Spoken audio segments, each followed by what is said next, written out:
thank you very much for your patience. We have changed a bunch of video settings, and hopefully, now you are watching in an appropriate manner on Prosperous Wins, Episode 3. The tale of Ren and their constant technical difficulties.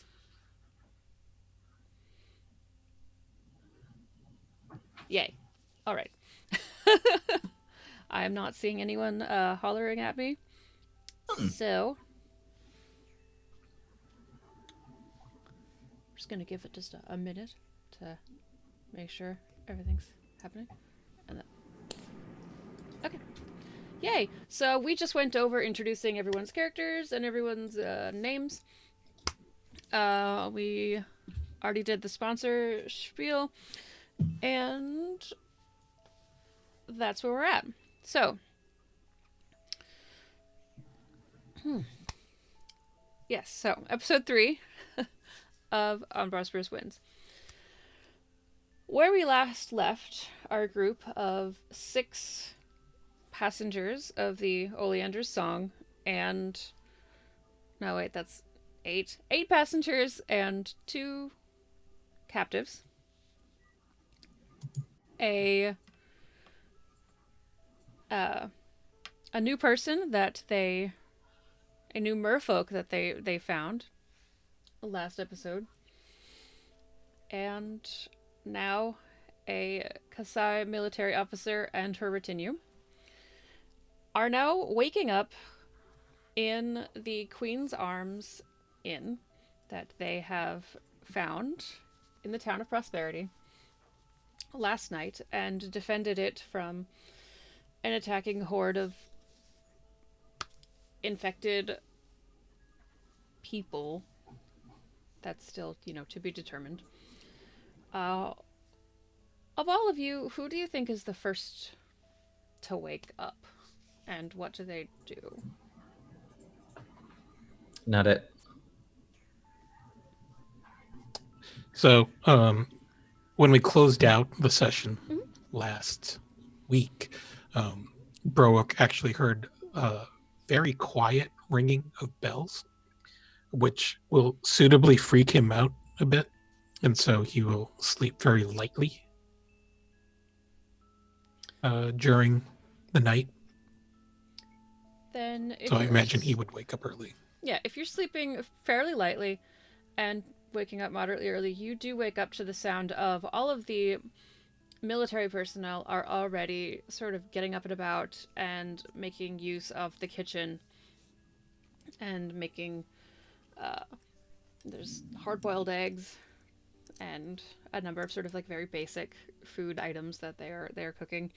I'm really hoping to tempt Oishi into a Wait, wasn't Oishi sleeping? Yes. Like, in the kitchen? Oh, okay. Are you sleeping in the kitchen? Yeah, she was cuddling up on a bag of wheat. Okay, then you hear all the soldiers come stomping in, attempting to make use of the kitchen. Kind of rolls over and pulls one of the bags of flour just directly over her head. Tries to get more sleep.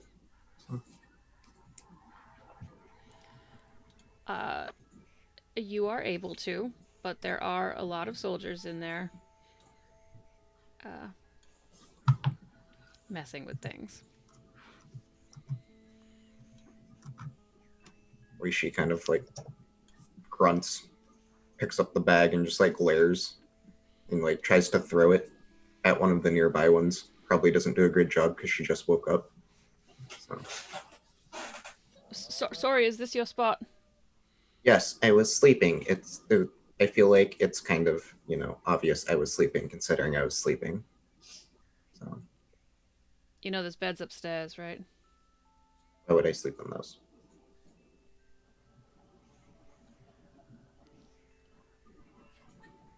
And everyone honestly just seems very befuddled. But it's a very weird situation. And so they leave the kitchen.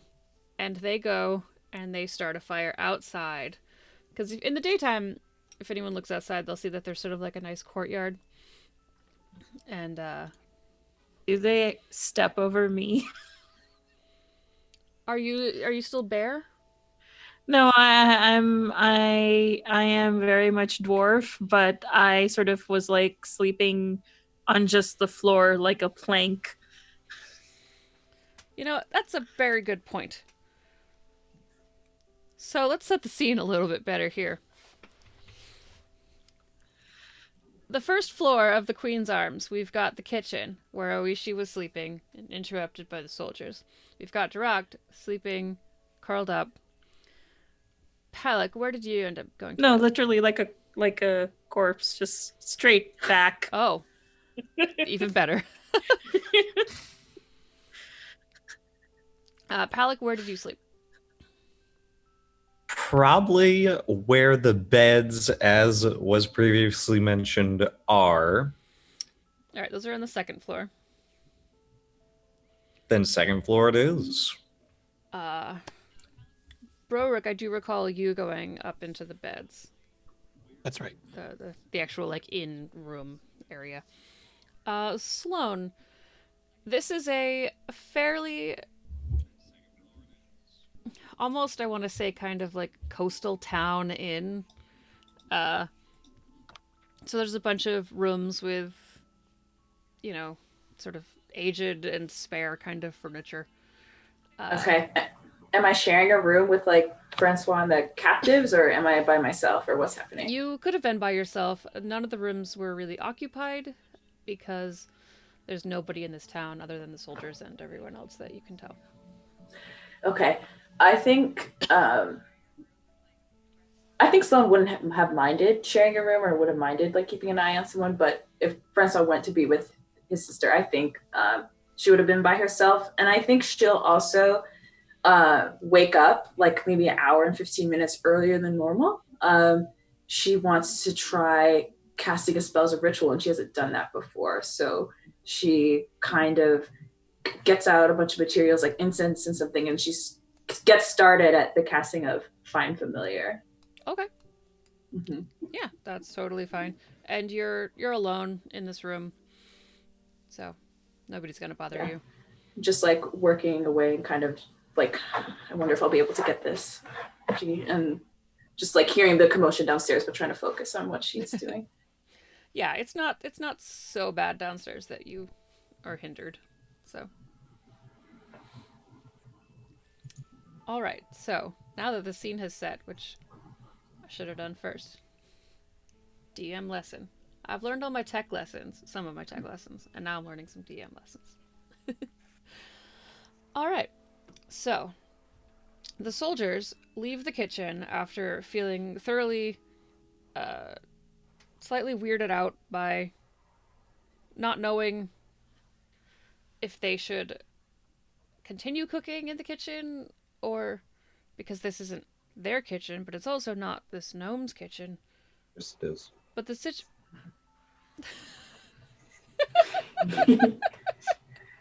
You're just cutting into like their inner mind. How'd she do that? All right, we're walking out, and then they encounter Direct, and the one of them that maybe has more buttons on their jacket. It's not Cassette because Cassette is asleep somewhere, but this gentleman who is just slightly flustered at this point. He's a human. He's got short red hair, and now he's trying to lead the rest of his men somewhere they can cook. And now there's a dead, sleeping someone, dwarf, in front of the door.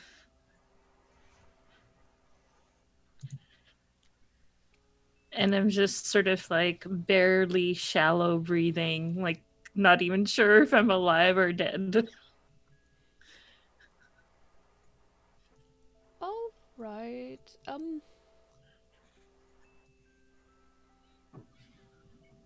There's a back door. Let's go. And they go out. There's a back door. It's got like a screen on it. And when they all file out of this back door, the screen door sort of slams shut, as screen doors are wont to do. And they go outside. And I just sit straight up like a hinge and it's like, What? What happened? You don't see anyone at this point. You're alone now in the sort of the main part of this inn. The fire that was going last night when you went to bed in the giant stone fireplace has now died down. And you hear that the military people are outside chattering. I go back to sleep.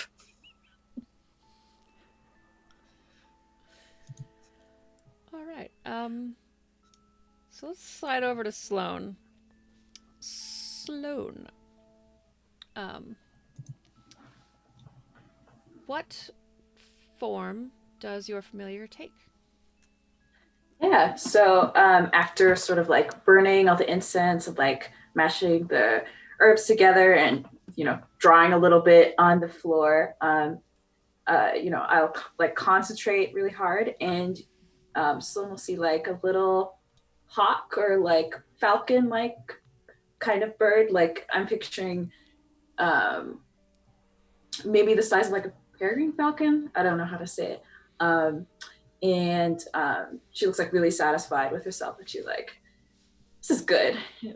Hello. And kind of watches it. Is this the first time you've cast Find Familiar? This is the first time. All right, so you do your best and you cast Find Familiar, and in your head you're imagining this peregrine falcon, and it comes out and it is almost completely the way that you picture a peregrine falcon, except it's just a little bit smaller, but that's okay. Maybe next time it'll be perfect. But it is a slightly bluish shade of gray on the top with that kind of fluffy falcon belly, and it looks up at you expectantly, and it does that falcon tail flick, just fluffs up its feathers a little bit, looks at you, more tail flick. Sun will like hold out her arm where her like coat or her sleeve on to get it to hop on. And it kind of leans in,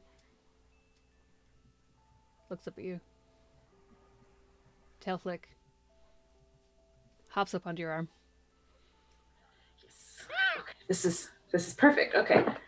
She's gonna take a couple notes, like in her spell book, and then dismiss the familiar, which she does in action. So when it gets onto your arm, as you're taking these notes, it sort of does its like, it tucks its head into its wing. It does what is called mantling, where the bird stretches out one wing and then stretches out its foot, and then it stretches out the other wing, stretches out its foot, and then looks at you, and then depoofs. Okay. And then Sloan, kind of satisfied, will get ready for the rest of her day and then start to head downstairs. Have you thought about what you're going to name tiny pygmy falcon, buddy? Yes. Sloan's thinking Atlas as a name for this little guy. All right. I like this. I like birds. I think the internet knows this. So I'm happy about this. Dino, you said you went back to sleep when they walked away. When they walked away, do you then get up and defiantly take over the kitchen, or do you stay sleeping? Definitely. So, like, what she takes out her cook utensils and then just like quick snap of her wrist, all the fires turn on the stoves, and she waddles over, grabs one of the pots the soldiers had so neglected, and gets to work pillaging her bed for different materials to start cooking a nice grits for breakfast. All right. So when you poke around this kitchen, as we established last episode, this town is very recently mysteriously empty, and there are a lot of perishable and non-perishable goods in this kitchen, of which some are still very fresh. You find a large number of fish in the sort of storage area under some ice. You see one of those sort of fancy Magitech ice boxes that keep everything cold, just like tucked in a corner. And there's How some. big is it? It is. Are we using feet here? It's like one of those floor freezers, but slightly smaller. Would it fit in a bag of holding? Oh golly. I've done this to myself. 64 cubic feet. So you want to put basically a mini fridge into a bag of holding. I'll allow it. Okay. Okay, cool. Yeah, it's. I have now narratively decided that it is small enough to fit into this bag.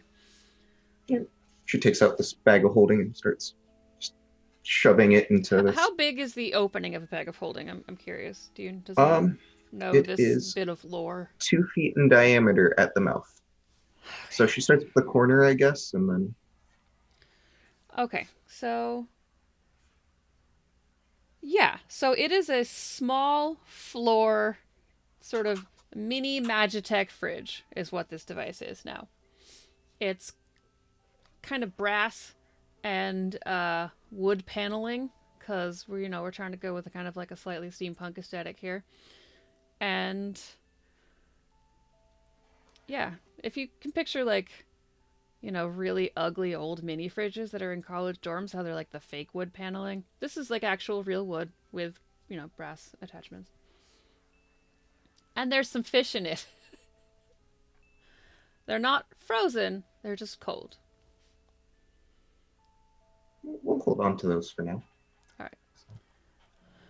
And then Oishi's kind of just liberally casting purify food and drink on everything she encounters. Okay. So, and then All right. Let's you have I didn't check because I just assumed you have proficiency in cooking, right? cook's utensils, Okay. yeah. And brewer's supplies, if there's any ingredients for that.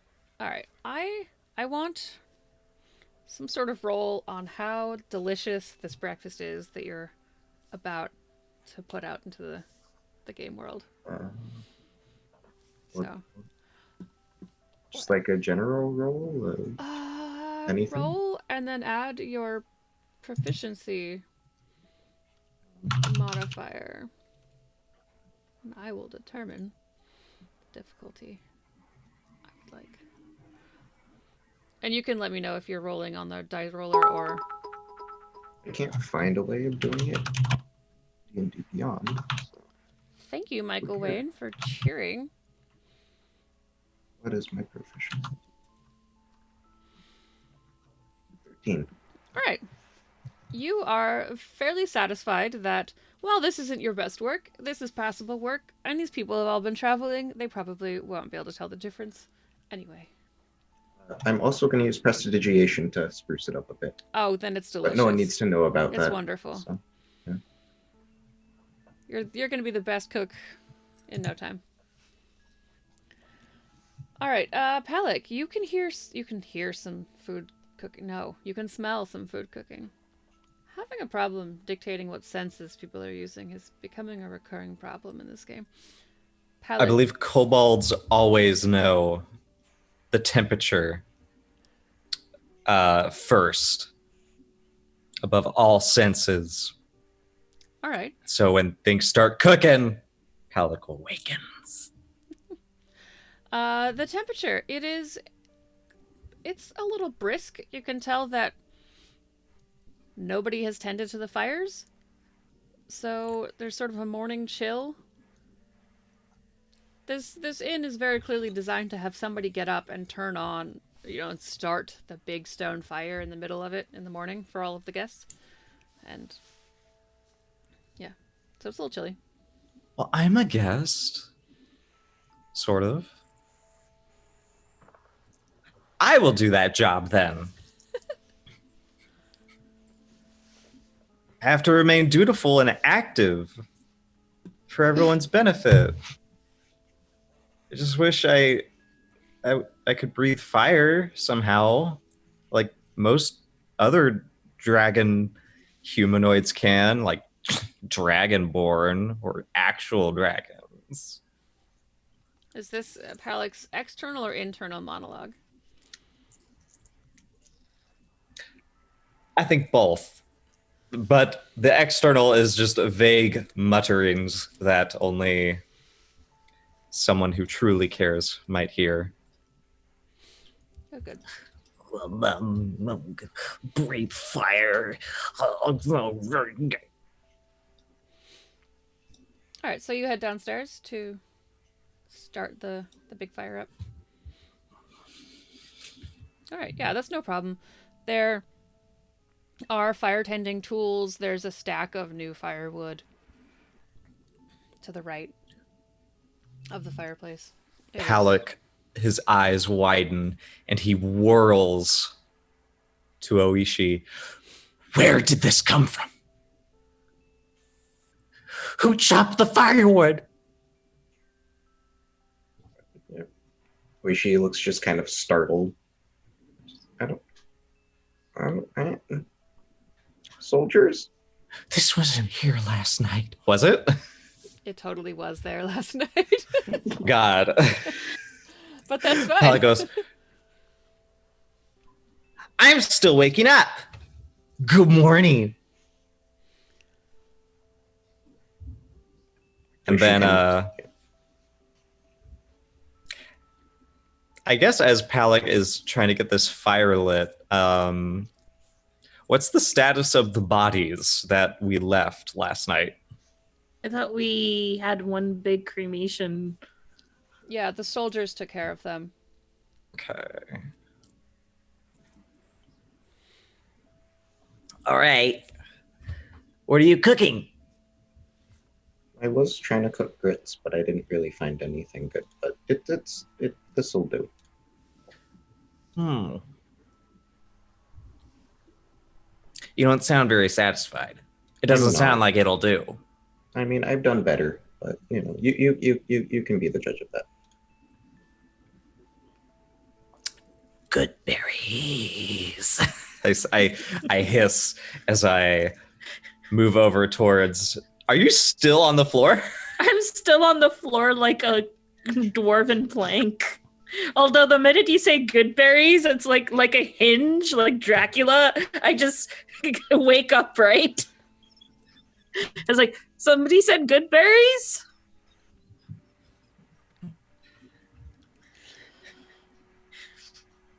Yes. One moment, and I cast good berries as I'm waking up with my new spells of the day. You're well practiced with casting Goodberry, so. And we'll see. We'll have a cooking contest to lighten the mood around here. Good berries versus grits. And I hand one good berry to Palik and offer one to Oishi. Oishi just kind of slaps it out of your hand. Okay. And I just pop that one in my mouth. The competition is fierce. If anyone else is downstairs, I'll offer them some as well. Currently, at this juncture in time, Sloane is still messing with magic upstairs because that spell takes a fair bit of time. And Anino is probably, it's up to Bro. It's up. I just flipped you, Brorook. It's up to Anino whether or not any of all of the fire starting or cooking ruckus has awoken your character. So Brorook, as a ranger, is decidedly a morning person. So he would have woken up, at first light.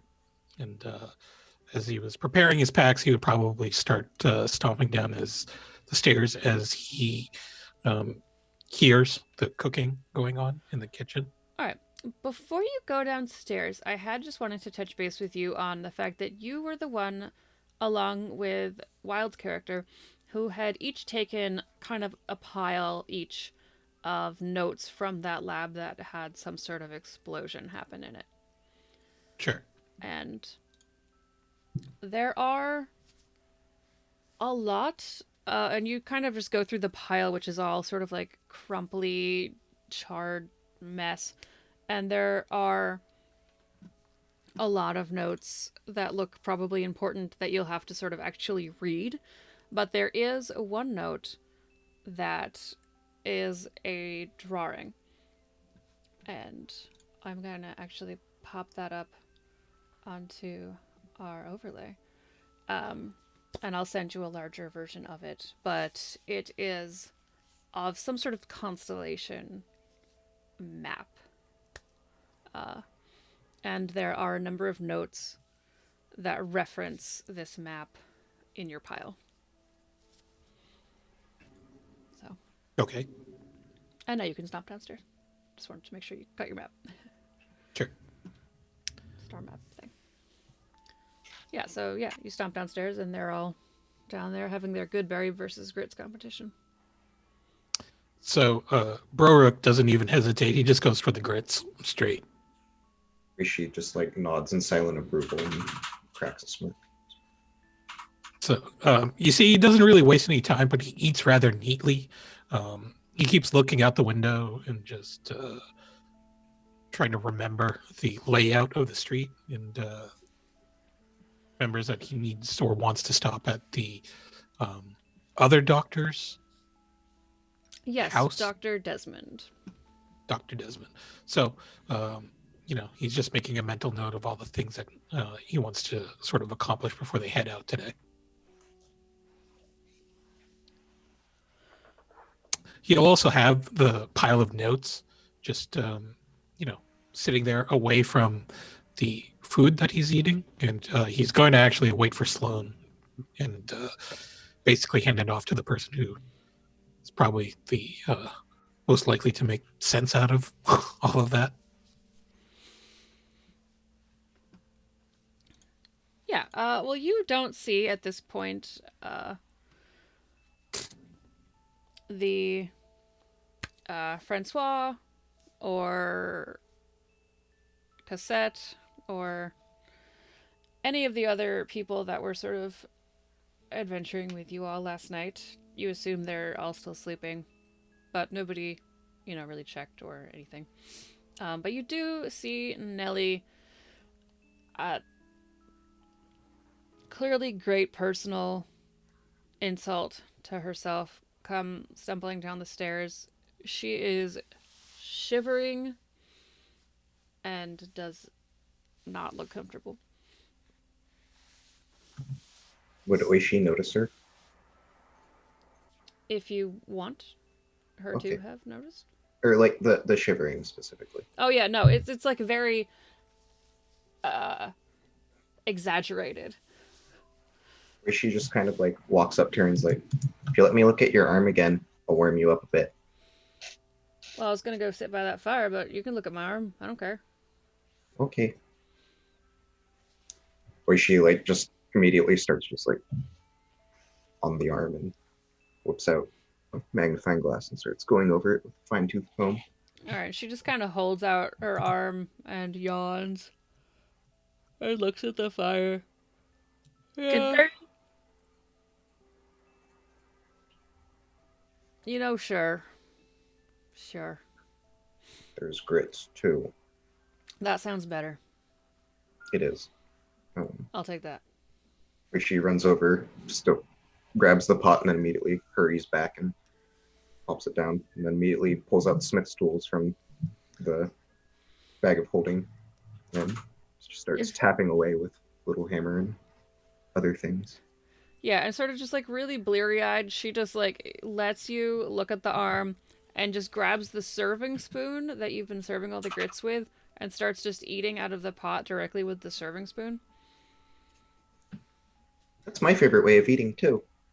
Yeah, it's pretty good. Goodberries win. Good berries. Win what? Unsanitary disqualification. Berries Also, aren't if even something food. ails you, a good berry can heal that. Of course, not everything, but most things. Nothing ails me so much. It's just freezing in here. Maybe if you got a paper cut, Goodberry might help. Why Or would you frostbite. get a paper cut?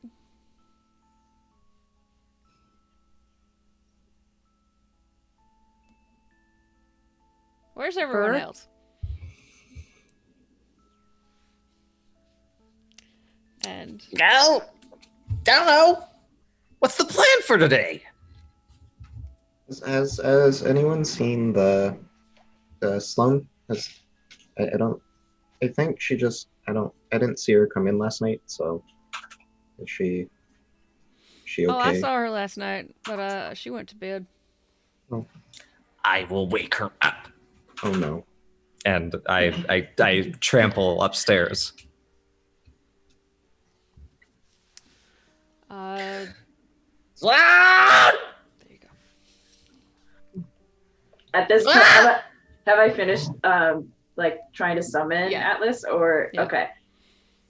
Okay, so I open the door and peek out. I'm like, Palak, do you need something?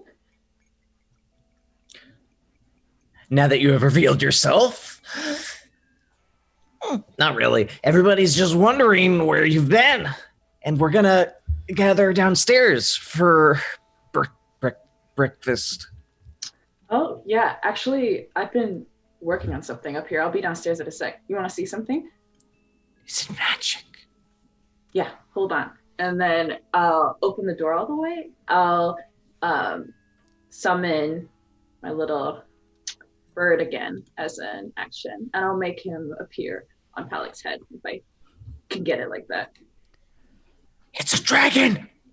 Yeah, so you feel a very small weight on your head now, and there's a pressure and a pinching. It's not sinking in, you don't think, but there's definitely something clawing at your head. He goes, he starts to shiver. You're not sure if it's in fear or awe, but it's just like, Oh, sorry, I'm still getting the hang of this. Hold on. And I'll try and mentally command Atlas to sort of like fly up and so that Palak can see. oh my, where did it come from? Yeah, it kind of squawks a little bit and then starts hovering. Just like looping around. He came, I think, from another dimension almost. I'm still working out exactly how this works, but I was thinking that, you know, having a little friend like this might help us out if we start exploring. What do you think? I think I need to learn to get some more airtime. Yeah. I don't know. Otherwise, ugh. I've never seen one of these before. You know what? Me neither. That's why I think it came out blue. I don't think I've seen a blue one before. Oh, It well. lands on the windowsill and starts preening itself. I try to touch it. Ah! It doesn't bite you, it just makes a noise of objection.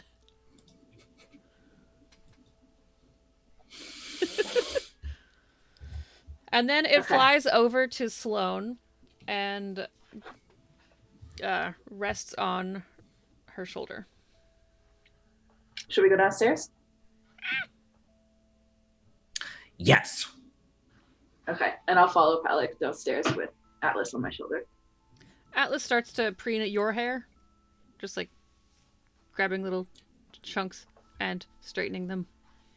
Suddenly, Palak stops you and says, "Wait, is this a secret?" I wasn't going to keep it a secret. Do you think it should be?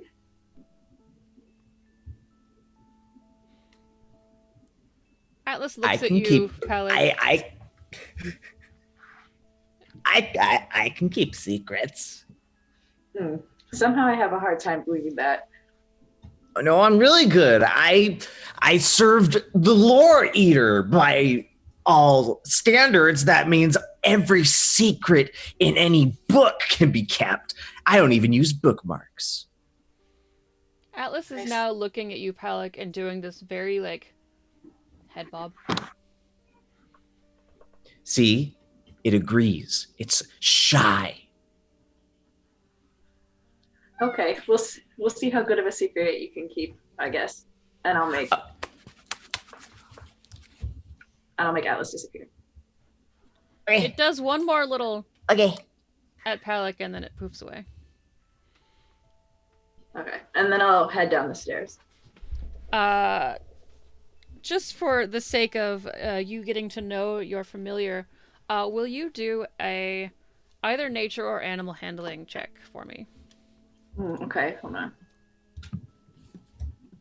And can I roll real dice, or Yes, do you want me to absolutely. do a roll 20? Okay, hold on. I'm gonna do. I'm basically using Roll20 for the music I'm gonna and do a nature check. some background stuff. Okay. 24 24. for All nature right. check. Absolutely. You know from all of the notes that you've taken about the process of finding a familiar and the potential shapes that a familiar may take, and your hopes and your dreams of what kind of familiar you would get, you've done a lot of studying about the various creatures that familiars can take, and so you know that that was not agreeing with Palik. That was actually some sort of maybe either territorial or aggression type head bob. How dare. Interesting. Okay. Cool. But Palik doesn't know that. He likes you. Yes, secret friend. And he starts like hopping down each stair, like with both feet, one at a time. What's this thing about secret friend?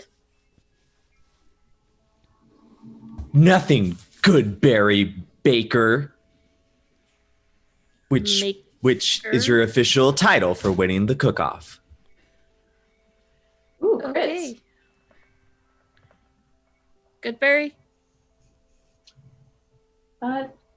Sure. Sloan will like take a good berry and then look kind of longingly at the grits, kind of caught in between. She's like, I'll save this for later. Yeah, I mean, whatever you want. I'm just offering it in Gabe since I made them fresh. And I'm so glad that you continue to supply us with these. They're so useful. And I'll start like filling a plate with. And I look at Oishi as that comment is being said. She's kind of playing with the arm, but you see a slight smirk form on her face as she's still tinkering and taking notes. Yeah, and Nellie is continuing to eat, and yeah, you can take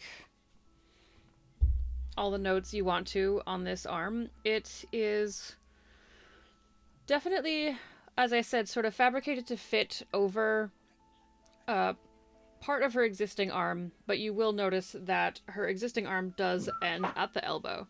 And then it turns into a sort of gloved looking hand at the end.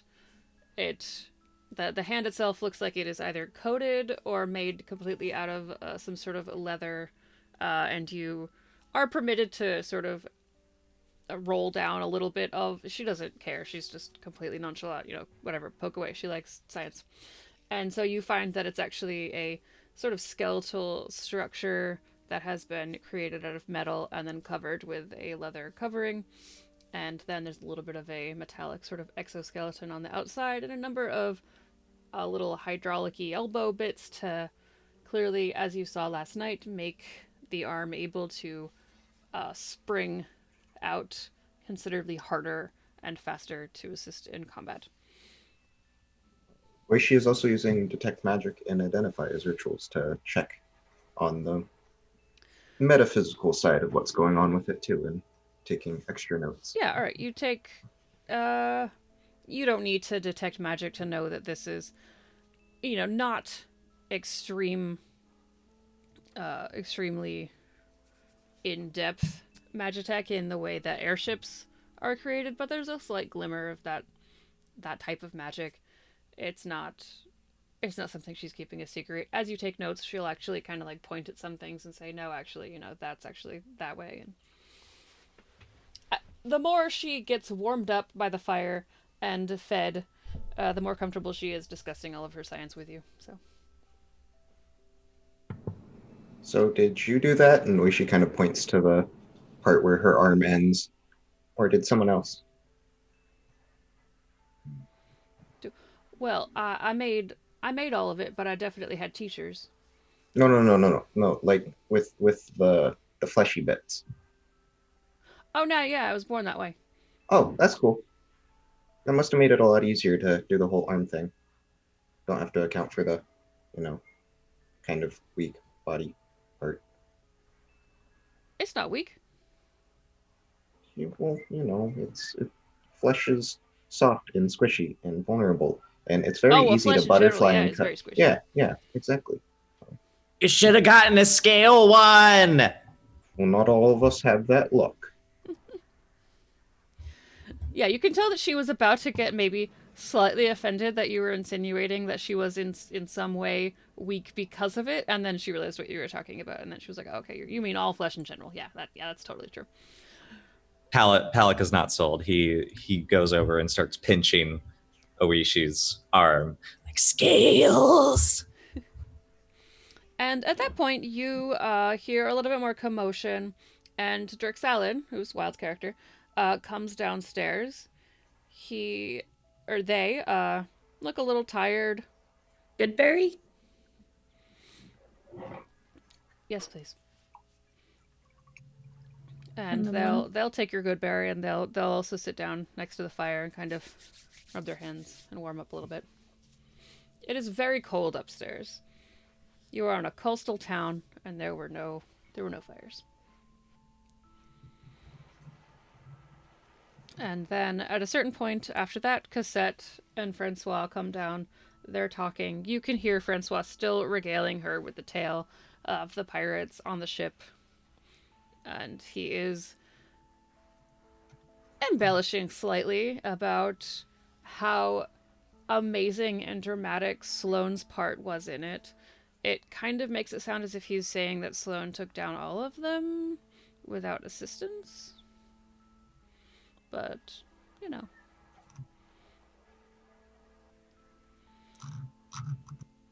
I think if Francois and Cosette have come downstairs, Sloan might, if they're sitting, Sloan might join them. And if he's retelling the story, she'll interject and be like, "No, well, wasn't exactly okay." But other people also kind of like interrupting as he's like spilling the story, but maybe not able to get a word in edgewise with how excited he is. Yeah, absolutely. Especially because Cassette really, when you try to interrupt her brother, kind of shoots you looks. And you know that she's not particularly interested, but she's letting him continue to ramble. Considering how Palak's part in that went, I'm totally for Sloan taking most of the credit. That's right. Masterful Sloan. Impeccable in every fashion, including fashion. Thank you, Palik. I've grabbed a spoon and I've taken like a couple of spoonfuls of grits to taste. And I turn to Oishi and I say, "Oh, it's really good. Could use some extra butter." Oishi kind of like snaps with prestidigitation. I can't say that. Prestidigitation. And makes it a little less buttery. And then goes back to studying the arm. Yeah, so studying the arm goes totally fine, and we will sort of address that after this episode. Oishi is doing a little bit of a starts to a multi-class sort of situation, and so at the end of this, we're all gonna sort of go into specializing with our characters a little bit. So, spoiler alert. Let's see. So, Drixelin, who is sitting next to Nellie, is starting to go through their pile of notes, and they sort of call over to you, Broruk. You had also picked up some, correct? I did, and you unceremoniously lift up the sheaf of papers that he had collected last night. Not exactly what you would call a reader. So perhaps someone else in the party could make better use out of these notes. Well, I did already start going through the ones that I had gathered, and I'm clearly missing some things, so if you wouldn't mind, I could hold on to those ones and mark out which ones belong to you, but attempt to see if I can make heads or tails of any of this information today. That would be most helpful. And he'll hand it over. All right, and so Drixelin will take your pile of stuff. They already have a bunch of writing utensils, and they're gonna find a corner of this tavern. And you'll notice that it is definitely a corner that has no windows, and they're kind of like looking out the windows as they go, and their back is to a solid wall, and they just start going over all of these papers. And then Cassette is going to stand up and go out the back door and sort of yell out some instructions to her soldiers. And then walk back in and kind of look at all of you slightly expectantly.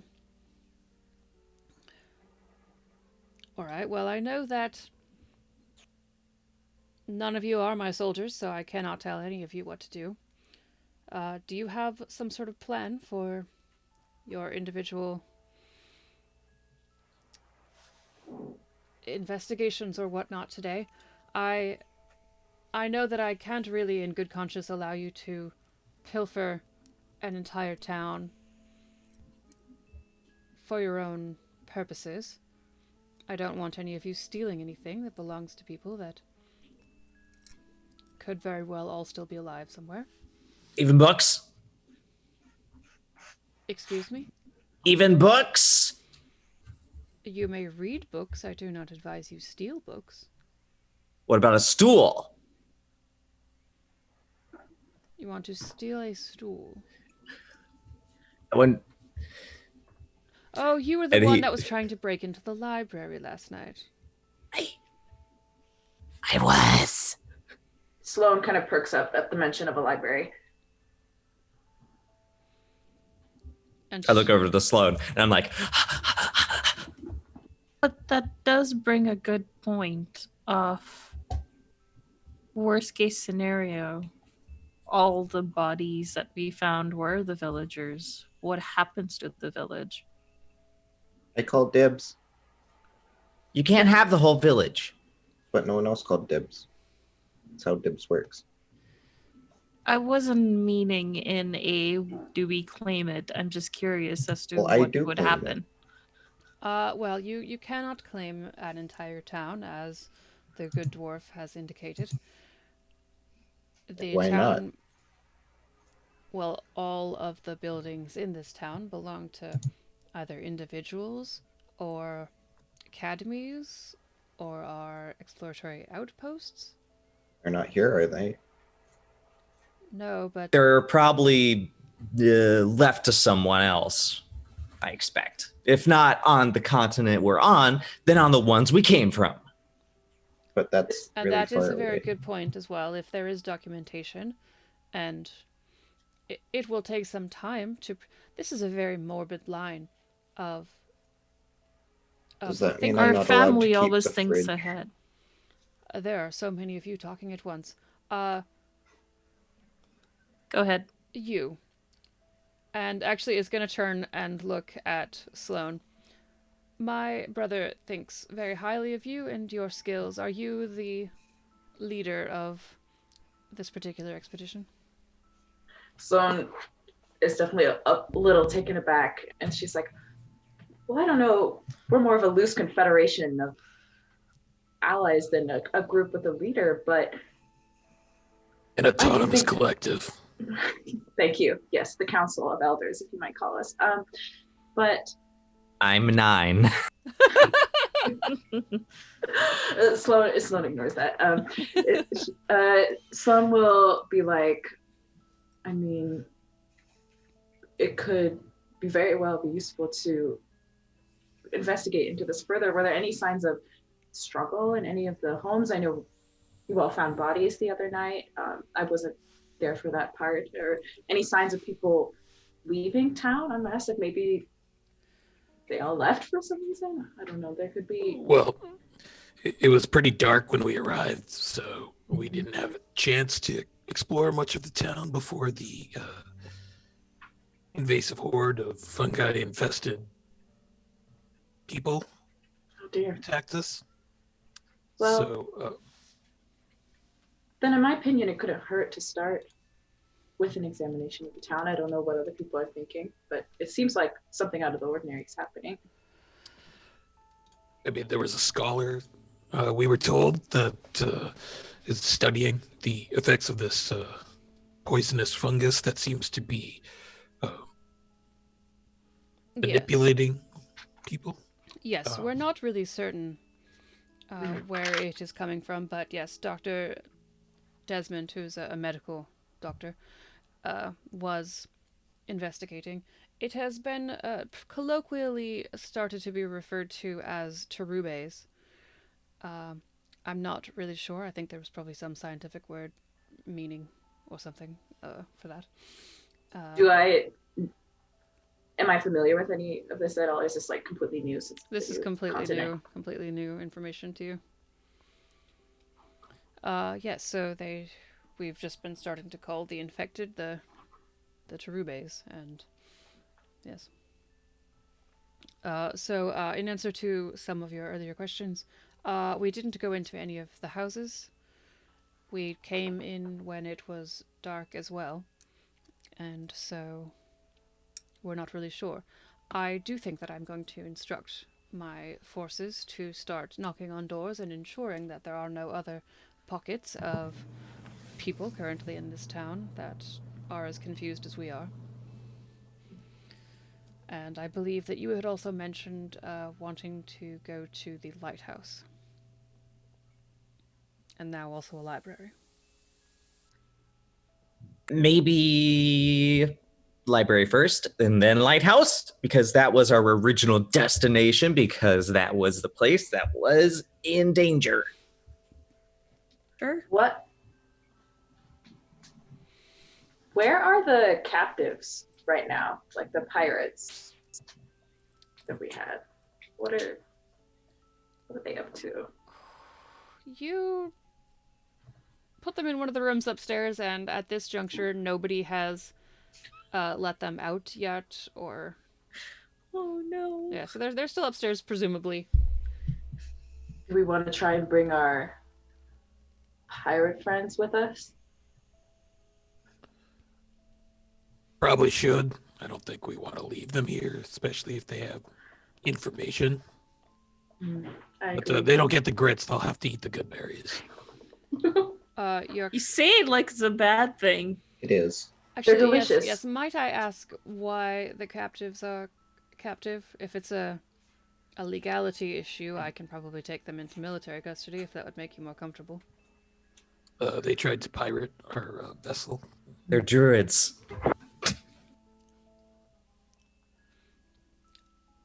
Druids... Again, you say it like it's a bad thing. Well, druids do make good berries, so. But they make bad berries. I feel like y'all are doing good berries a disservice. Truly, Good berries are a disservice. Oh, I have But they- received no communication indicating that druid magic has been deemed illegal. Thank you. What about Anyways, attempted murder? they did attack our ship. Well, yes, the piracy is bad, but the druid part is confusing to me. They came in as birds of prey, big birds of prey, and were able to shape change, which is why they're gagged and hands bound, so they couldn't cast or Oh, Well, sound I'm not toxic. sure if you can I never tried that. Huh. I'm surprised they haven't turned into creatures yet. And then I sort of have a thought and I run upstairs to see if they're still there.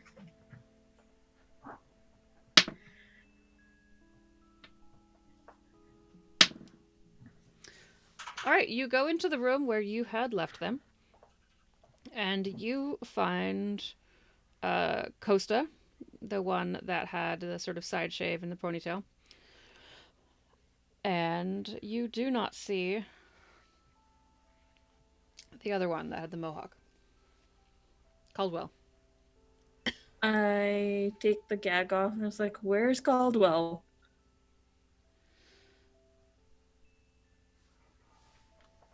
I don't know, where is Caldwell?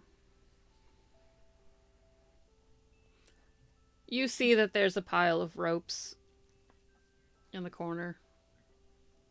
And I go, beholder's balls, like swear.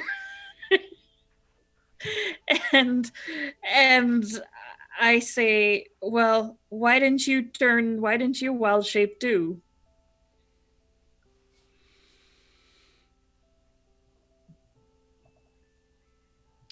Listen, I'm really hungry, so Well, Goodberry.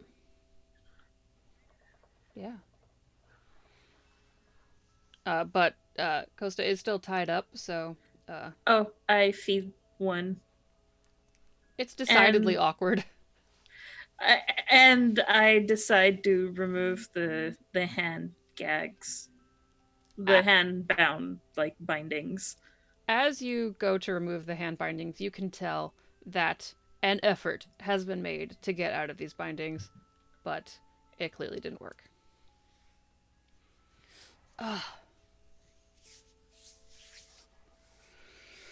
Thanks. Yeah, Caldwell booked it. Well, the berry should take care of those. And he goes and he kind of like cracks every knuckle. And just. Yeah. Gets comfortable. All right, well, you better come down with us if you want breakfast. I just had a good berry. I don't need any breakfast now. And then I just say, for flavor, as we head down. You can hear Costa sigh and follow you.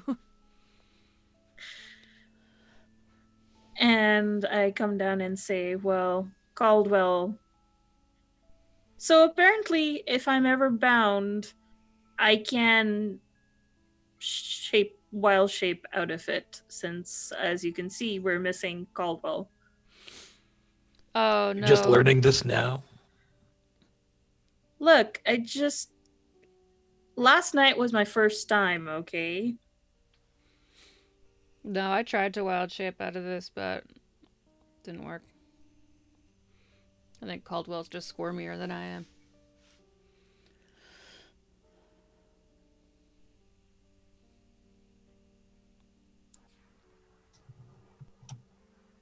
Now what? Well, it's pretty clear that this guide isn't really useful to us in any fashion at this point.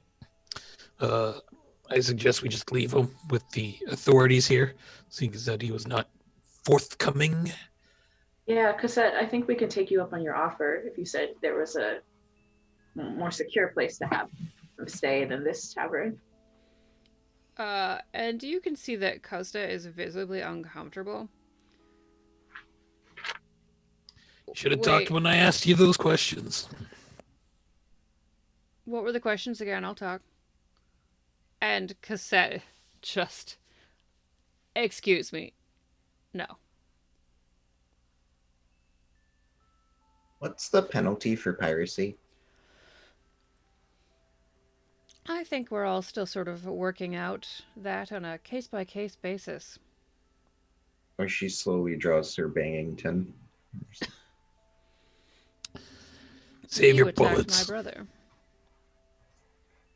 He He did try to kill all of us. I don't know why we're being so nice to him. Just saying.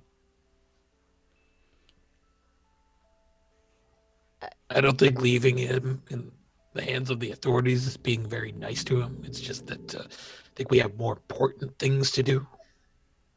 I mean, guns work pretty quickly. We just Look, we've been traveling together for a little while now. We're pals. where she been 2 levels it at days. his knee. Might as well put one in his head if you're gonna just leaving him without any medical help like that. Listen, this really isn't justice, so why don't we just leave the poor pirate to Cosette and go on our way? We're wasting a little bit of time. Yeah, because that looks a I little agree. like. So I'll take him into custody. We don't need to shoot anyone in the head in a tavern. I was just gonna shoot his kneecap. So Well, you Oh, it said is the eye level head with and you.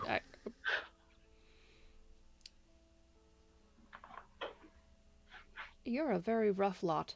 And she'll grab him sort of by the arm and walk outside with the rest of the soldiers and him. Leaving the 5 of you. Drixalin's in the corner taking notes. Nellie is enjoying the fire, and Francois is sitting at a table eating and staring very impressed now at Oishi and has this kind of starry-eyed look. Francois clearly is very impressed by people who are badass.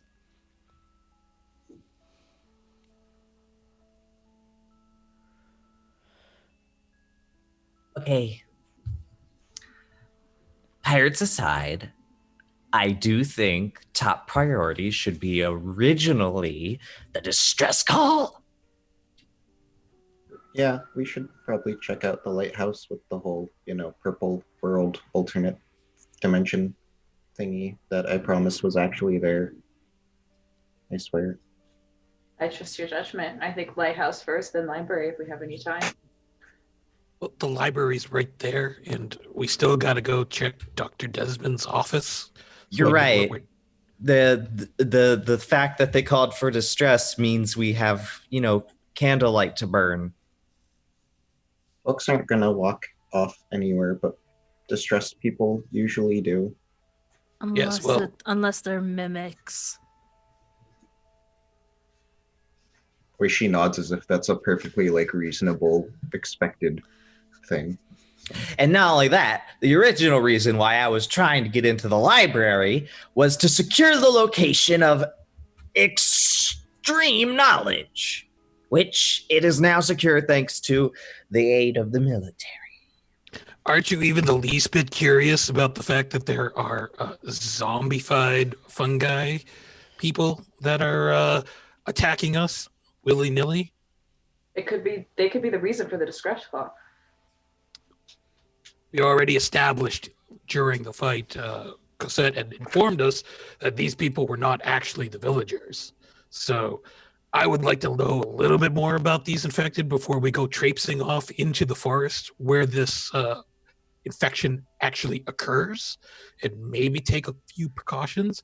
Won't really do us any good if we go up there infected with fungus. Goodberry? Good berries are not going to help us here. My God, Okay. I can't believe I'm the voice of reason in this group.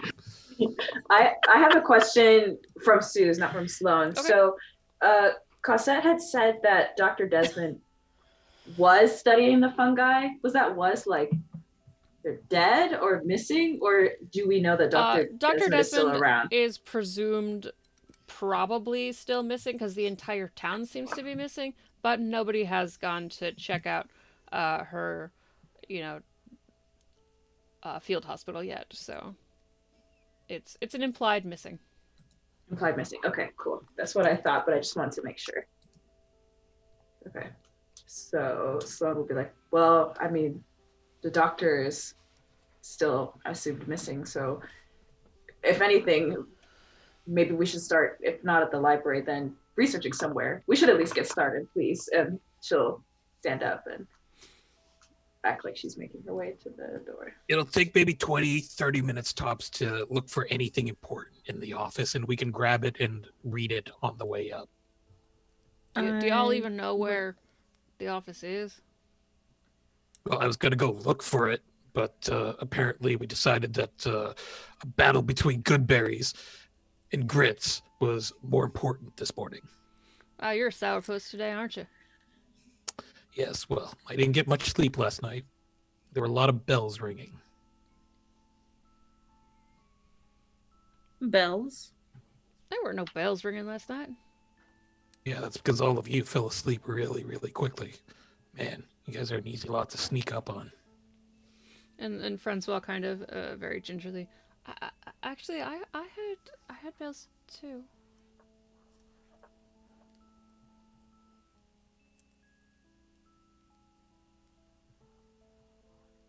Well, I'll come along with you, Varric. Did you give us directions to Dr. Desmond's place? Me? Sorry, I thought Cassette you said you knew where it was. Oh, Cassette's outside. Cassette left with the prisoner. The only people in here are Nellie and Francois. And Drixlin in the corner. Excellent. And you all. Well, if it's a hospital or a clinic of some kind, I'm sure it'd be easy to spot. This town's not that big. Okay, let's go look. Jerklin, do you want to come? Might be some important information there that we could tie. And Drixlin looks up from just a sea of splayed out papers. If you find something useful, bring it back. I think I'm uncovering something here.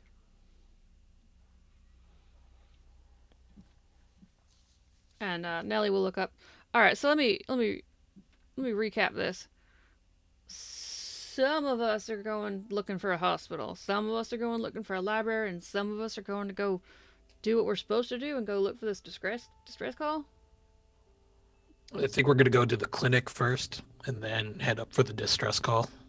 I feel like if we go anywhere, we should all go together, especially in a town we've never been to before. I think that's smart. Sir Bangington agrees. All right, so we're all going to go try to swing by a hospital and then go answer the distress beacon. That sounds good. All right, then. And she'll kind of like crank the lever on her arm. All right, I guess we're going to go out into this ghost town.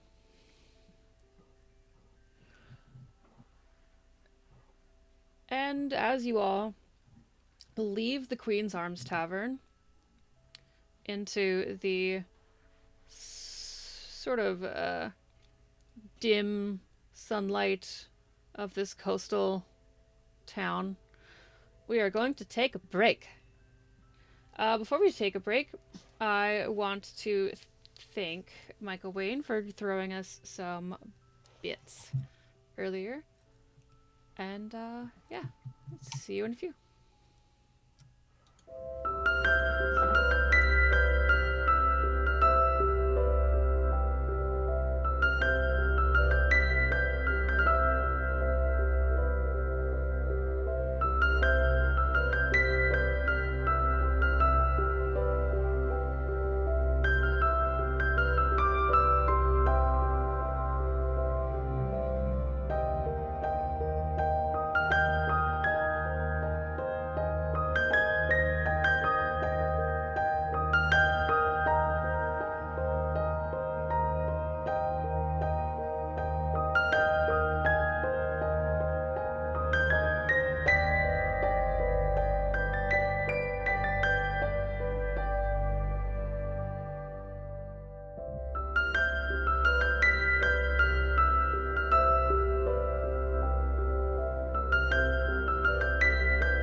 welcome back. We are joining you. Welcome to the party. With the stream on Prosperous Winds, a 5th edition game set in a homebrew world with the lovely players that you see here. And they have just spent the first half of the show eating breakfast and getting to know each other a little bit better with their various personalities and opinions on good berries. And after a little bit of sort of tense negotiations as to where they are meant to go next, they have all decided to go answer their initial quest line, as you may say, to the lighthouse, which was putting forth some sort of coded distress help signal.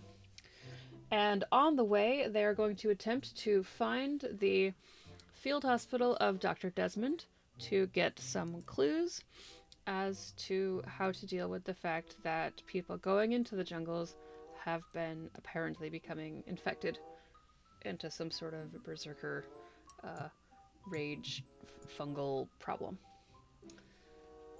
And that's where we will pick back up. Everyone is walking out of the Queen's Arms Tavern and looking out for the first time in daylight the town of Prosperity. What you all see is a sort of typical-ish sort of coastal ramshackle town. There are some nice buildings, but for the most part, they are a little aged at this point, which is a little strange because it's a fairly new settlement, but the winds are very strong, and as when you came in, a lot of the buildings that are sort of shuttered, open or shut, there's a lot of thumping as the shutters strain against their closures. And you see the Kasai military folks are all outside in this courtyard over a fire, a different fire than where they burned the corpses last night. Just a point of clarification. Cooking their breakfast and discussing what they're all doing. And you see Costa is now tied back up again and is sitting on a stump near Cassette, who is discussing something with the red-headed soldier from earlier.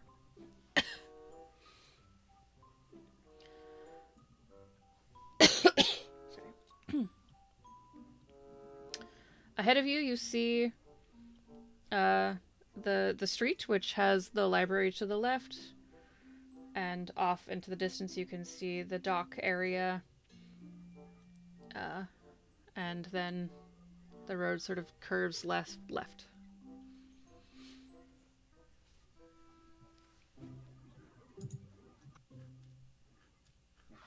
Sloan will turn to Brorook and be like, do you think Cosette can give us directions? Or do you think we should just head out? I think we should just head out. Lead us on, Brorook. I have all my armor and weapons, by the way. I am prepared for anything. Good to know. I'm not.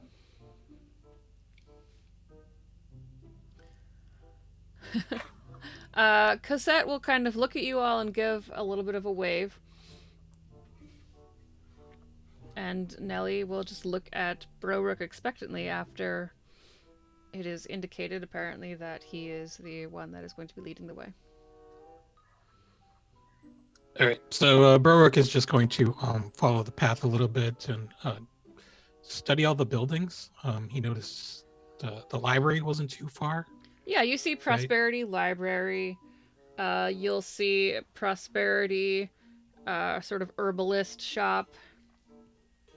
You'll see the building that you all had passed before, with the that you had investigated before with the. I make note of the herbalist shop. Its shutters are all closed, but doesn't mean anything. So, are there any buildings that are actually not as shuttered and closed up? Oh yeah, it's sort of a mishmash as to whether or not they're sort of shuttered or not. The library wasn't, I believe. Oh no, the library was, and you unshuttered it. Um, but there are some that are not shuttered. There doesn't seem to be any rhyme or reason to it. Perhaps people shuttered their shops on their way to tea. Okay. All right. So, are all the buildings on this main drag and curve, or are there, places that might be tucked away? Oh yeah, no, it starts splitting off, and you can see that there's a number of side streets. But since you're looking and it's obvious, you will see that there is one of those kind of wooden street signs that has, Queen's Arms this way, and then Field Hospital this way, and it's leading actually straight in the direction that you were walking. Okay. So, let's go to that field hospital. Yeah, so you make your way there. It's, you pass a number of little houses. You see a field office, and you're about to stop, and you say, oh no, field office, not field hospital. You keep going. And the field hospital is much smaller than the tavern. It's only one floor, and looks to, from the outside, has only about 4 or 5 windows that you can see. Are they shuttered as well? No. Okay. All right, Palak. Looks like you're up, and you'll boost Palak into the one of the windows.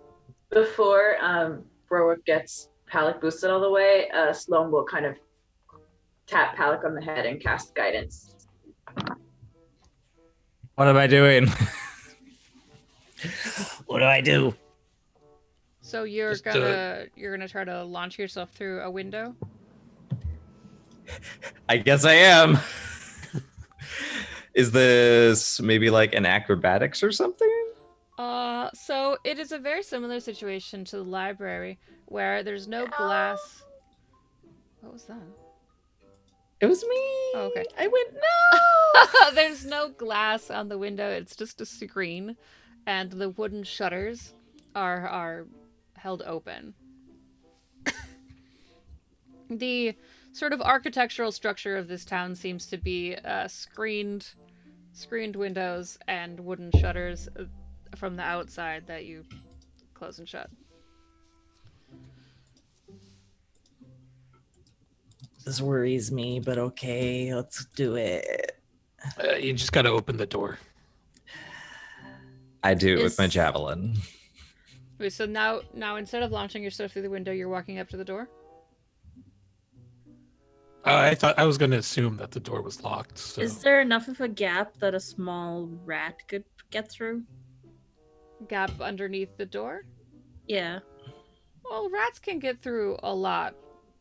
Like a very small space, so yeah. I'm Palak gonna will- wait to see what goes on before I turn into a rat. First, Palak will check the door. It's unlocked. Yay! I open it and I run back to Broek and I'm like, I'm ready to go. Launch me. So you don't open the door all the way, you just test the... Oh no, I open it all the way. Okay. When you open the door, it's sort of like one of those ye olde shops where a bell tinkles from the top. But the door opens. It's dark inside. Oh. Well, that makes this less dramatic. And he's just going to walk through the door and check the place out. Okay. You walk in. It's dark, more like dim. The shutters are all open, but there is not a lot of direct sunlight striking this building, so it's sort of just dimly lit. When you walk in, the first thing you see are a couple of beds to the side, covered in white sheets, and then off on the other side of the room is a large countertop area. There's a sink, and on most of the counter area, you see a number of sort of vials and medical supplies. And then to the left, on the other far side of the room, is a desk with what looks like a couple of personal effects on it. It's just a big one-room situation with a couple of beds. There is a door next to the desk. That's it. Right. Brorick will head to the desk first and then test that door by the desk. Yeah, the door is open, and you open the door, and there is a little side room. It's got a bed. It doesn't have white sheets. It's got a nice sort of little quilt on it. And there's a table in there and a dresser. And the table has like a hairbrush and some maybe cosmetics items. This is, if you were to make a guess, probably the doctor's sleeping quarters. Are there any papers or anything of note like on the desk around? Like some might start like just looking around just before she starts like opening drawers or like actually getting into this person's business. She just Yeah, wants to see on if the there's desk itself, where did I put it? On the desk itself are a couple of books that are clearly like, you know, medical books for reference, and a fountain pen, and a small pile of what you know to be what is called a Queen Dreadful. They're just kind of trash magazine fiction pieces. And then you see that there is a bottle. It is red, and it is overturned and empty, and has spilled on top of one of these Queen and Dreadfuls. And I'm going to slide our transition scene over, and if you look up into the top, you'll see what you see. There is a little wooden box also that says Knickerbocker Mills letters, and there is some stationery inside. Do I recognize what this red liquid is? The bottle itself says for corpse fever, E. Desmond. And yeah. Okay. And you have not heard of corpse fever either.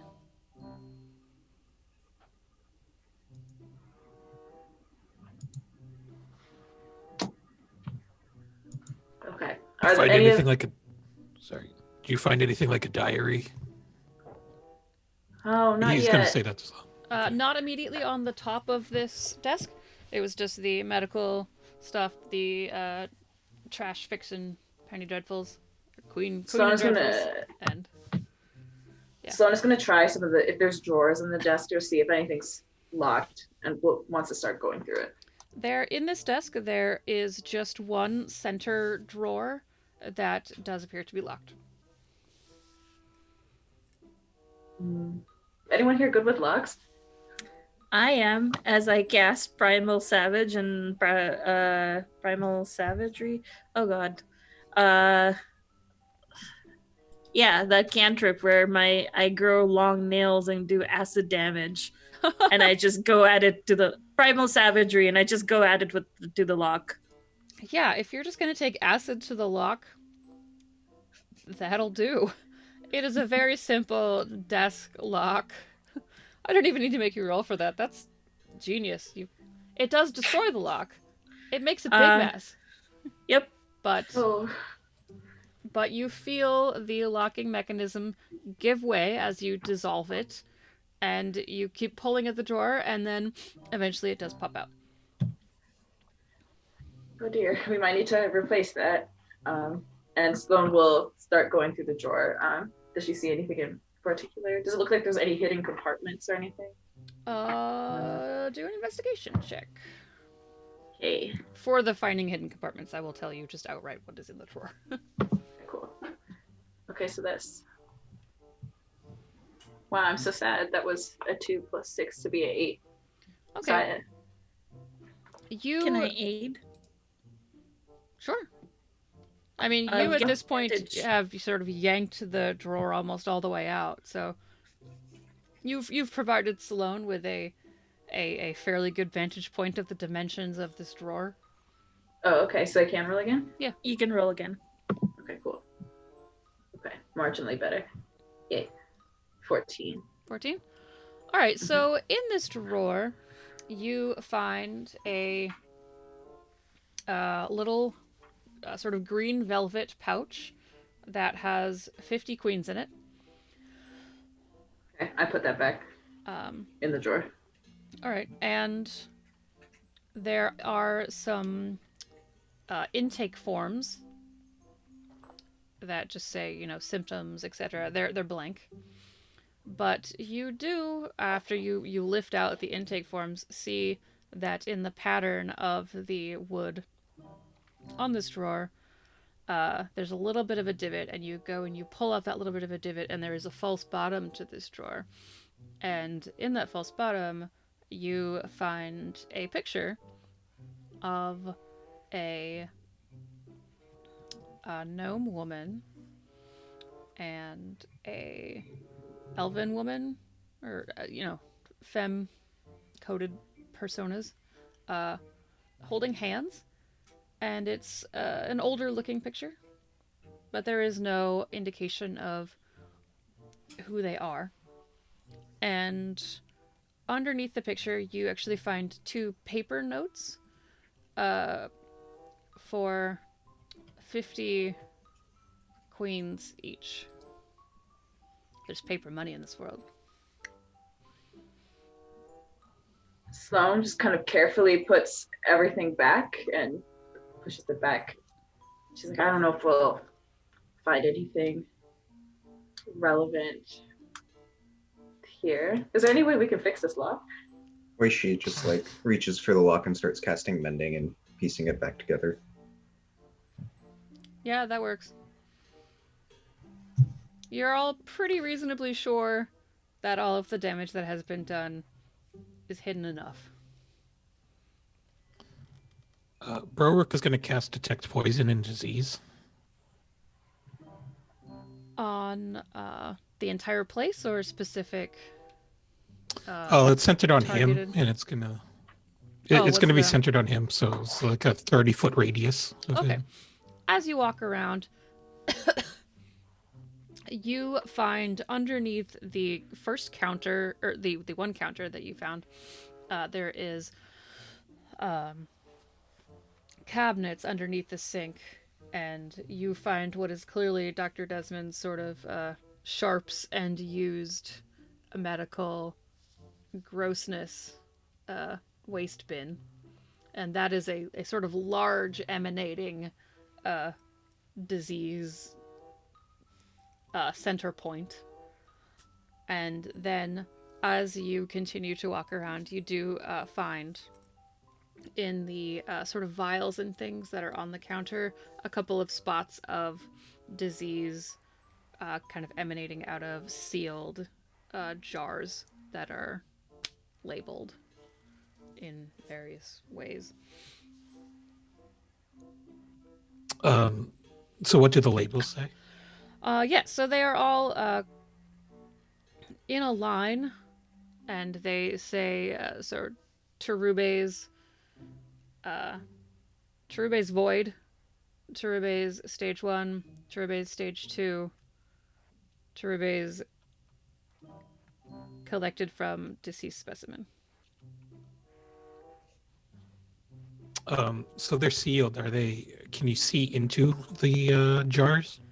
Yeah, you can see into them. They look probably like they are blood, you assume, but it goes from, a very clear sort of healthy blood to a very cloudy blood in the furthest jar.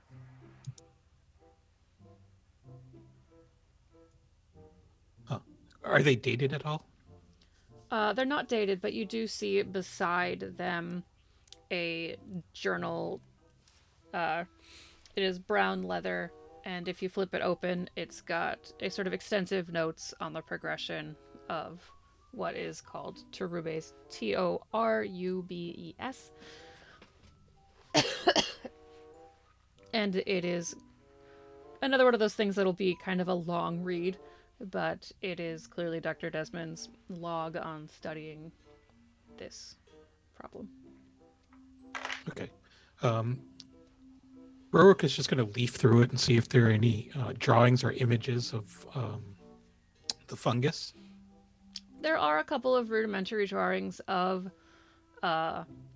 infected people, and the further you get to the end, you find a very alarming sort of drawing of a man, and actually has sort of fungal spores kind of like coming out of the side of his head.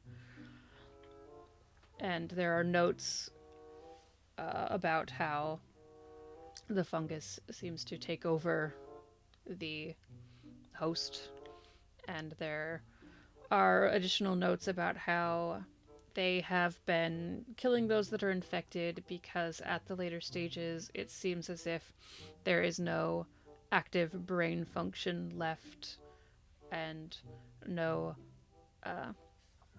indication at this point as to how to reverse it, but they have been trying to figure that out. Okay. But there's no... are there any notes on how the disease is contracted? Like, is there like basically a drawing of a actual mushroom or fungus in its natural habitat or in its natural form before it infects a person? As you continue to leaf through, you do not see any indication that they have been able to figure out what causes it. There are a lot of sort of frustrated hypotheses about there is something in the jungle that is causing this, but they don't know what. They mention that they don't even know what kind of fungus this is. It looks as if the doctor was very frustrated.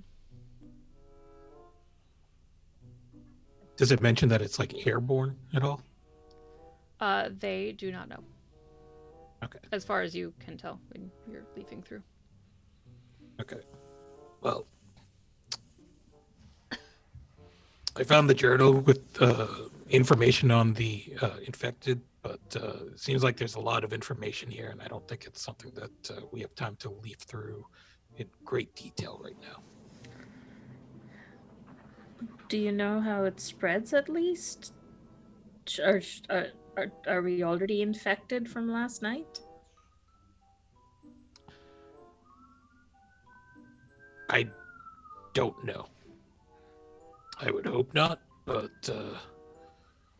actually, since my detect poison and disease is on, can I look at everybody and see whether or not anybody's been infected? Yes, you can. Because you have now really sort of honed in on these jars that have been clearly labeled as having this infection, you have a pretty good sense of what that disease feels like.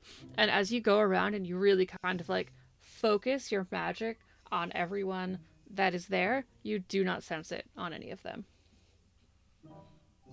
My spell tells me that we're all clean for now, but seems like, and look, just for clarification, it says that the people who've contracted this disease have done so from the forest, or traveling deeper into the jungle and the forest.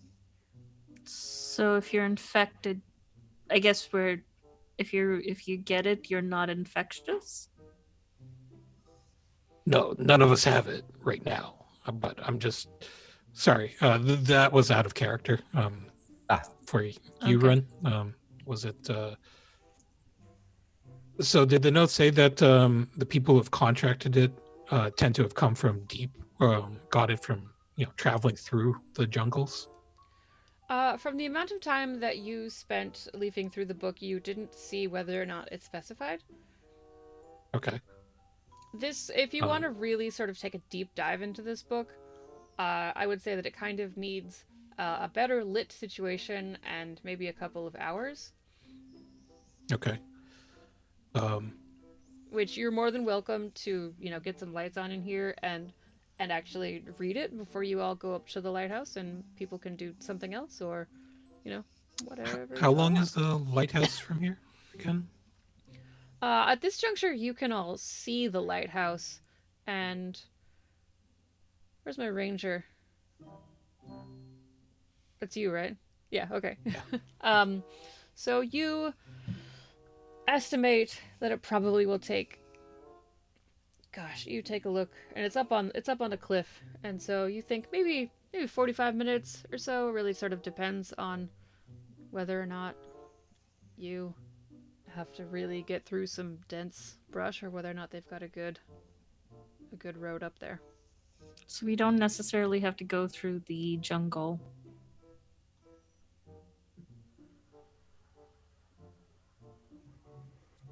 Oh, that's to me. Sorry, I thought you were talking Yeah. to Browork. Sorry. You're Yeah. not sure from where you can see the road bend versus where the lighthouse is right now, whether or not you have to go through the jungle or not. You just sort of like see the lighthouse sticking up, but you're not sure. What do you think? Should we take the time to figure out what we're dealing with before we go to the lighthouse? I mean, it seems like it would be a bad use of time if we just sat around reading notes repeatedly instead of, I don't know, just like actually going to check out the thing. Because, people are in danger. Kind of did say we were going to undanger them. So, I mean, I have to agree with Alicia. How many of us have any medical background? I almost feel like this is as deeply as we might be able to understand it without wasting time, as you said.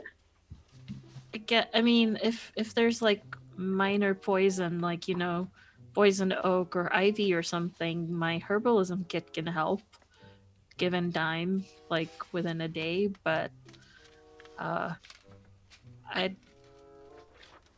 I'm not.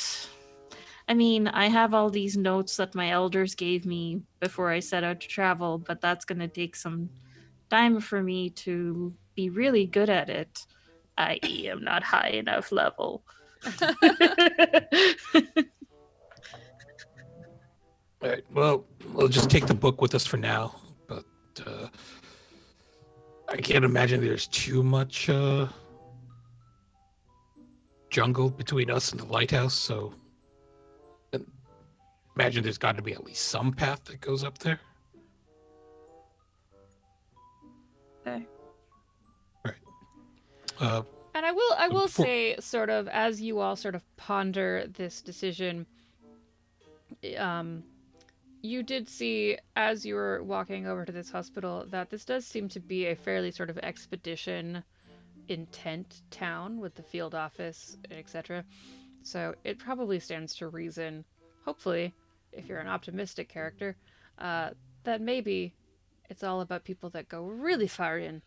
And if they've already got a lighthouse built, probably it's fine to go at least there. Sure.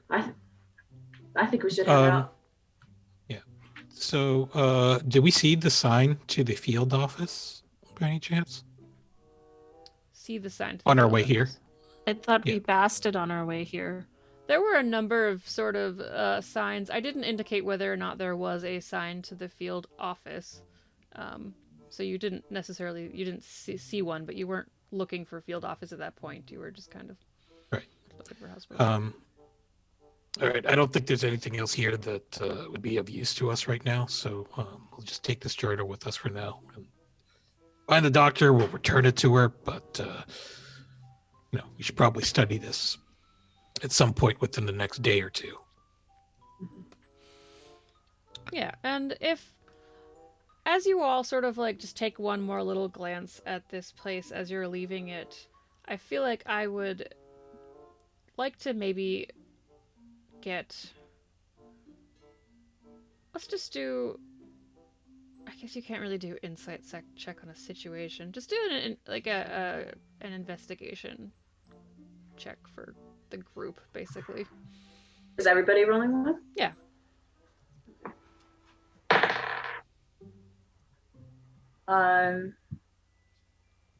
Looks like the highest is 16. Well, some people rolled real dice, so Yeah, I got 14, okay. so still highest to 16. Okay, so at that we'll have Nellie be the voice of the group investigation check. That'll be her purpose right now. So I know y'all are real sort of busy thinking about this here, this mushroom thing, but there was sort of a question about whether or not the doctor was missing or dead, and based on the fact that the door was unlocked and there's stuff spilled on her desk, you think maybe she sort of disappeared like everyone else? Well, here's hoping she didn't get turned into one of them. Oh yeah, that's a bad sign. Are you suggesting that she was taken? I don't know. That whole tea time setup was kind of just everyone went poof. Did it look like there was any sort of struggle in here? Yeah, aside from like the knocked over thingy. Nope. Everything was sort of totally reasonably in place, with the exception of there was that little sort of Queen and Dreadful out and a bottle. Ooh, was the bottle disease? The bottle was corpse fever, some type of, It said 4 corpse fever. yeah, Oh. some type of medicine. Maybe it's preventative or cure. Let's just take it with us. Do you want me to put it in my herbalism kit? That's probably the safest place for it. Okay. Sure. So Is the way she- that the bottle has fallen, I will in just a second. The way that the bottle is shaped, there is a little bit of liquid that has still stayed in this little section of bottle. So you're able to pick it up, put the cork back in it, and pocket it. Before I do that, I sort of like, do you see disease in there? Nope. That wasn't in the set of. In my search. Yeah. So. Dino had a question.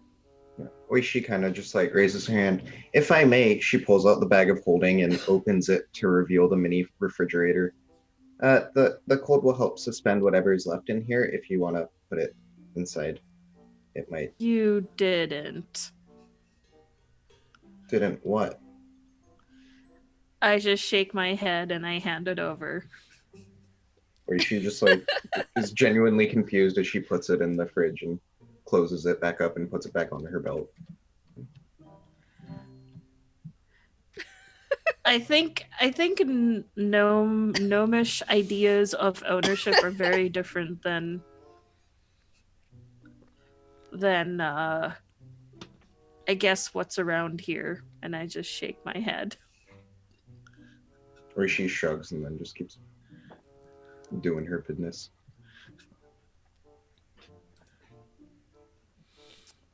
Browick will hand the book over to Sloan, the journal. I'd read it, but I think I'm likely going to be the person taking point on our travel, and I won't really have time to look at it as we roll up the cliff. But if you want to take a look at it while we're making our way. No, sure, I can start looking at this as she starts flipping through and adds it to her general pile of other books and maps and other things she has on her person. Okay. Yeah, so you leave the field hospital, and the road continues to curve, or continues to go to your left, and you do see some more signs.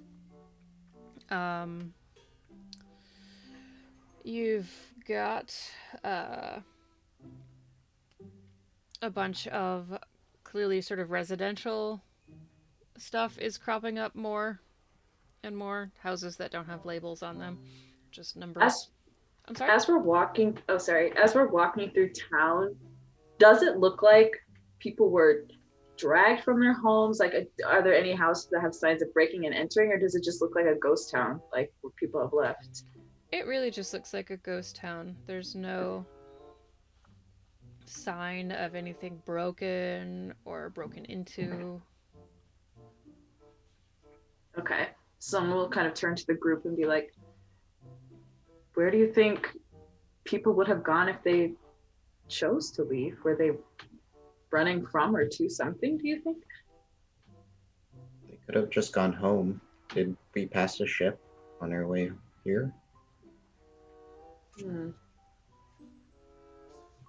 I don't think they would have just piled into a ship during afternoon tea and head home. I don't know. This place doesn't seem exactly the friendliest with, the mushroom zombies and the crow pirates trying to kill us and, Well, Well- that house had an odd aura.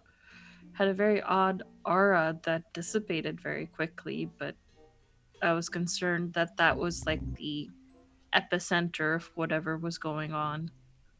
Me too, but it faded pretty quickly, and especially did Oishi see any people in the purple alternate reality thing, or was it just the town? Yeah, if you recall, Oishi definitely saw people sort of just.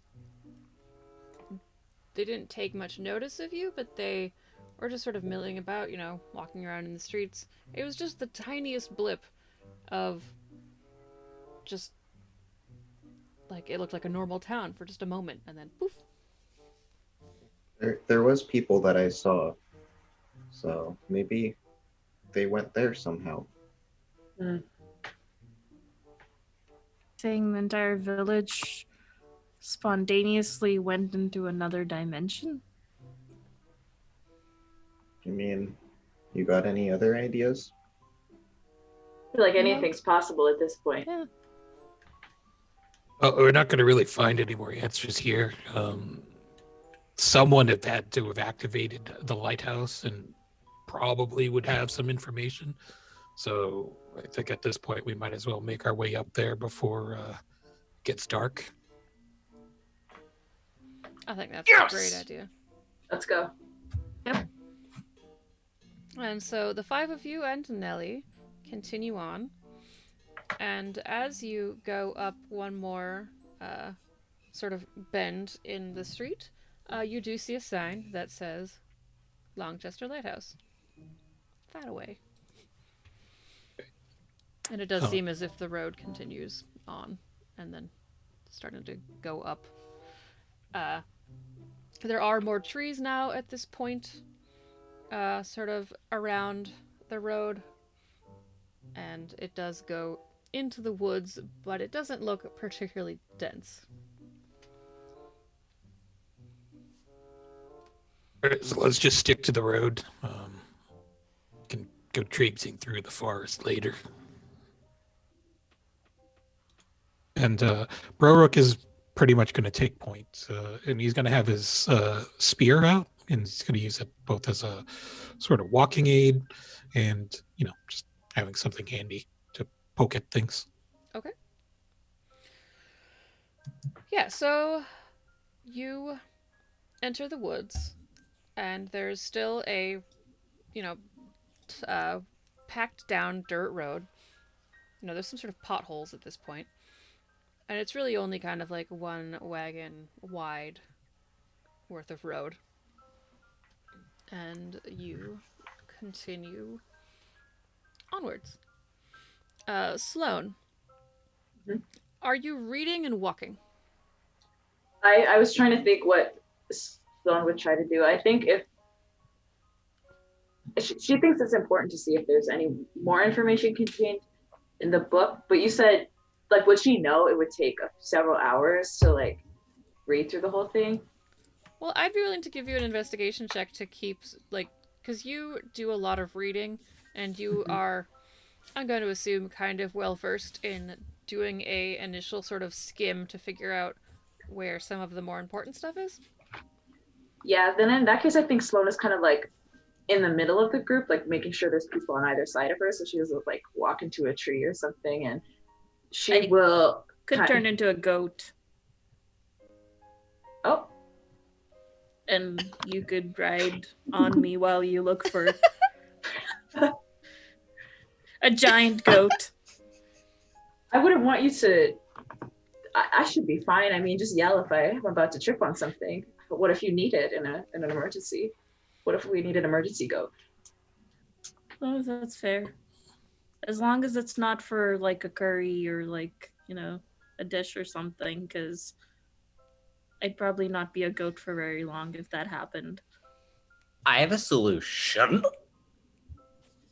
What's your idea, Palik? I will wrap my tail around your wrist, and if I pull you a certain direction, you better go there. I Palik, how long is your tail? It's long enough. I'm picturing Palik hanging from Sloane's wrist. Yeah, I'm and, gonna like, say Sloane is a rather tall elf. His, What about your ankle? Sloane. She was.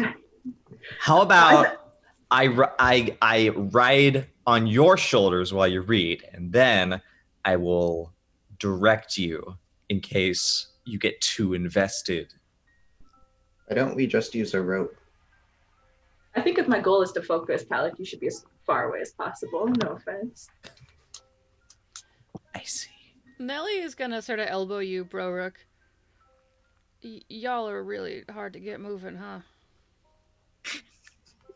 Oh, I'm a ranger, not a herder. We're all cats.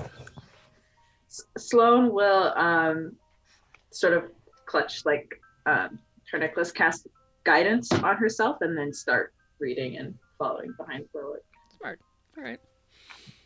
Don't you have a familiar for this sort of thing? Oh, I was Sloane. Okay, Sloane can, I think, because if I'm looking through the eyes of my familiar, this is out of character. I won't be able to like read or see anything. Yeah. But Sloane knows that Browick is leading the way. But if Browick looks like brings it up, Sloane can. Yeah, it just depends if you want to be leading it, I guess. I didn't want to like overshadow your like ranger stuff. Like, I'm just going to be walking ahead on the road, so I don't think there's really going to be a whole lot there. yeah, okay. Sloane feels pretty safe just to like read, and I think it's kind of important to make sure that we figure out what's going on. I have stubby legs, so I could be towards the back end of the group. Okay. Or she would probably want to be up front with Browick, her pistol ready. Okay. So, Oishi, Broruck, and Nellie are towards the front of this group. And Sloane's in the middle. Direct is Back. in the back. And Palik, what was the final verdict on whether or not you were on an ankle or on a shoulders? Sloane will not let Palik ride on her shoulders. I will protect the rear. I will guard the back of us. Nellie looks back at you, Palik. Hey kid, if you want to ride on someone's shoulders, you can ride on mine.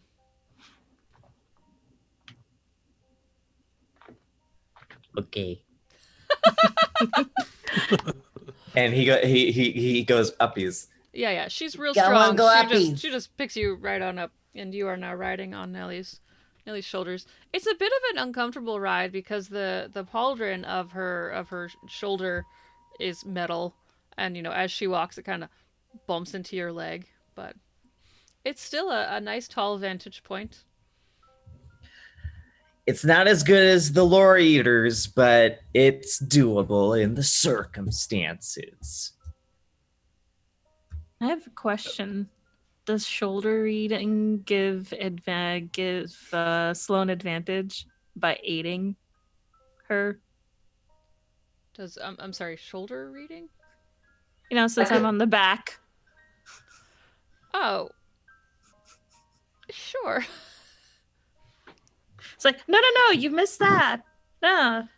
What about that thing? That's what you mean by shoulder reading. I thought you were keeping her steady. Oh, okay, no, okay. literally reading over her shoulder. Actually, no, Probably that's more a like little under hard. her elbow. Yeah, under her elbow.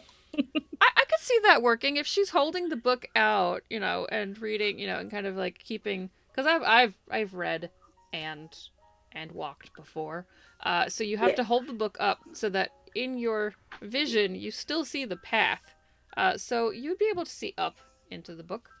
Yeah, so Sloan will kind of tilt and be like, so wait, what do you think of that part? Well, I guess I'll roll an investigation check. Do I get... Do you get what? Sorry, your And I audio just... cut off. Oh, sorry. I was just asking... My guidance will only apply to one of them then, so... Well, no, it's the same roll.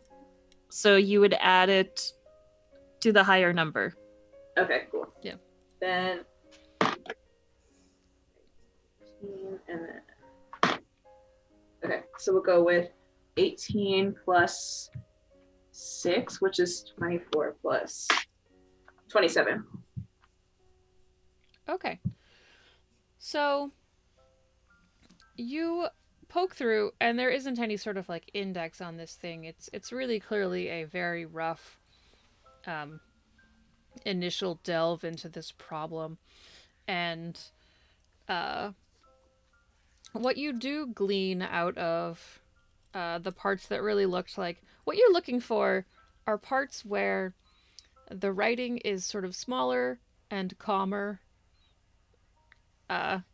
You think that probably is the place to start figuring out at least where the beginning of this is. And there are parts that you find where it's written in a very steady hand, all very contained, and the sketches are all very tidily, like no ink splatters or anything. And you do find that the problem has been only pretty recently, within the last 6 months or so, been happening. And it first was discovered after an expedition further inland by some organization called the Academy of Cartography, Navigation, and Buoyant Craft. Do I recognize that? You recognize that it is an academy that is in Lorania. But their field office, one of their expeditions came back, and everyone was very ill. They took up the entire hospital. They had to have some people sleeping on the floor, but they were lethargic and had very little motivation to do anything other than eat and sleep. And like the next day after they got back, they were just sort of dead-eyed, and she had to hand feed all of them. And then the next day, they all started attacking everyone.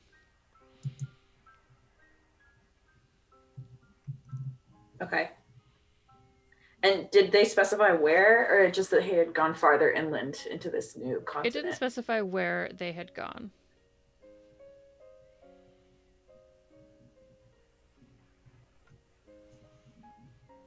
Okay. Yeah, Sloan will relay, like after she's read some of it and digested it, she'll start to relay some of this to the group. And she'll be like, it looks like after even 2 days is when people start attacking each other. It seems to come on pretty fast. I should have been, I think, a smidge more clear. When they got back from the expedition and they got back into town, they were clearly already sick.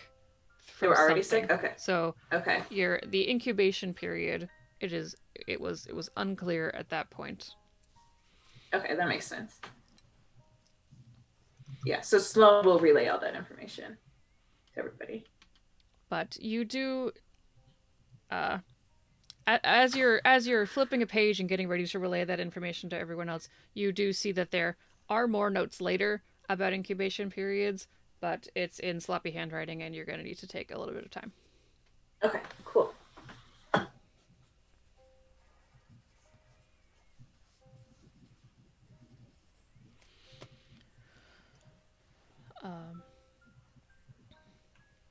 on the lookout for trouble. You don't see any trouble. You see some birds. You see some... That's what the druids want you to think. That they're just birds. You see some creatures that look like chipmunks, except they have sort of spots instead of stripes. Just scurrying about. Unnatural creatures.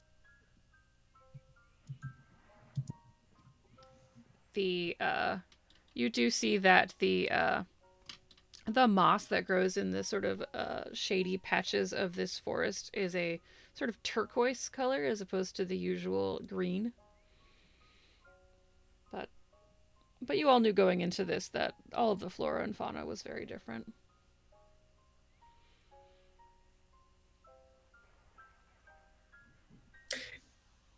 Hopefully it's not too steep or the branches aren't going to knock me from my perch. No. It's been kind of cleared out to make way for the road, and like judging on sort of like the wagon tracks and things, they probably have carried some taller things this direction than just you sitting on top of Nelly.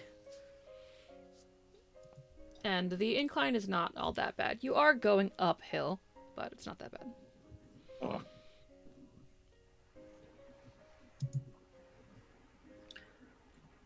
Alert me if you get tired. I won't tell the rest of them. I don't tell anybody if I'm tired. But sure. I wanted to keep a secret. Do you want to tell people about this secret? You want a secret that you can then go hold over people, or you really just want to keep a secret and have a secret close to your heart? Close to my kobold heart. I want to prove myself, Nulls. All right, we get through with this whole lighthouse business. I'll think of a good secret. And Okay, if I find good. out you've told anyone, your ass is grass. Do not fear, for I am the Lorator's Dragon Knight, and I can keep any great truth. I like you. You're weird. You're the one with a kobold on top of you. Jeez. I'm weird too. Oh, look. I think it's the lighthouse. Be on alert! And after, conversation about fungal infections and keeping secrets, you find yourselves at a little sign that says Longchester Lighthouse. And then up ahead you see a lighthouse. It is painted a sort of like buttery yellow, and it's rather tall. And you don't see anything alarming from your current vantage point. Just looks like a lighthouse and a little path that sort of winds over. Is the area around the lighthouse pretty clear? A brush and all that stuff? Yeah, there's sort of like an area around the lighthouse that has been cleared. There is a little tiny sort of shack off to the immediate right of you. That is like halfway in the clearing and halfway in the forest.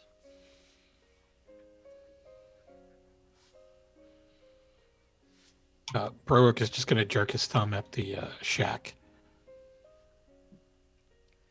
Probably check that out first.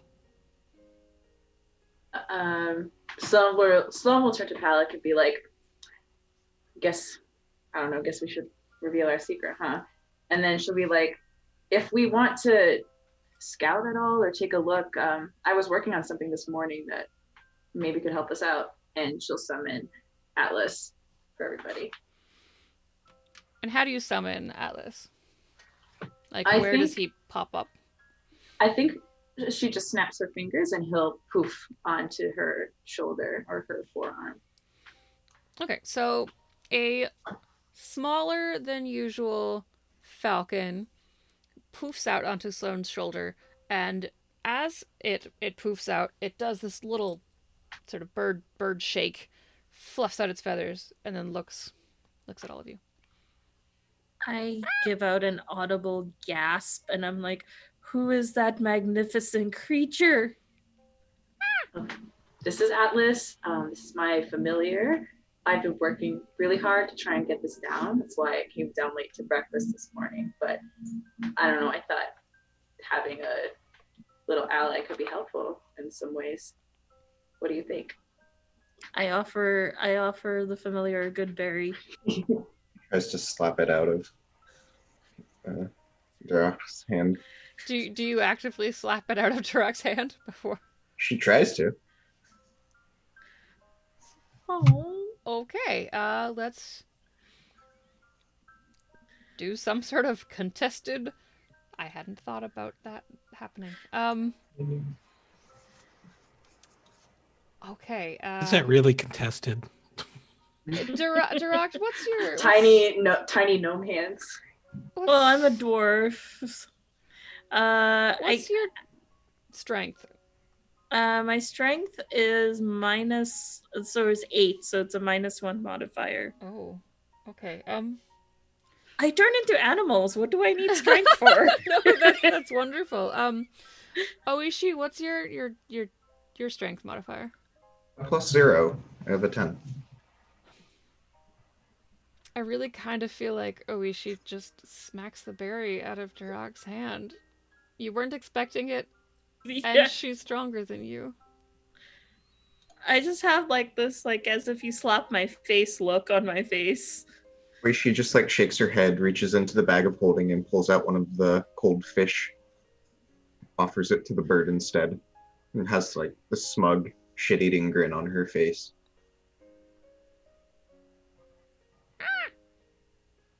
And it's like bobbing up and down in a different way than it was bobbing at Palak.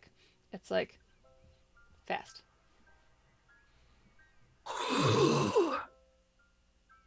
And then if you put it actually like within grasp, Mhm. then Atlas will grab it. Oh, definitely. Yeah, so now Sloane, you have a cold dead fish on your shoulder that your familiar is starting to peck at. So I'll be like, I guess I should explain. He's kind of like a magic bird. So sometimes I can see what he can see, but I won't be able to see anything. He can see it. If that makes sense. I don't know if it makes sense. Do you And It's like taste when what I you wild taste? shape. a little bit, yeah. Except I stay where I am. What was that? Does he taste what you taste? Or vice versa, I guess. Sloane thinks a little too hard about that.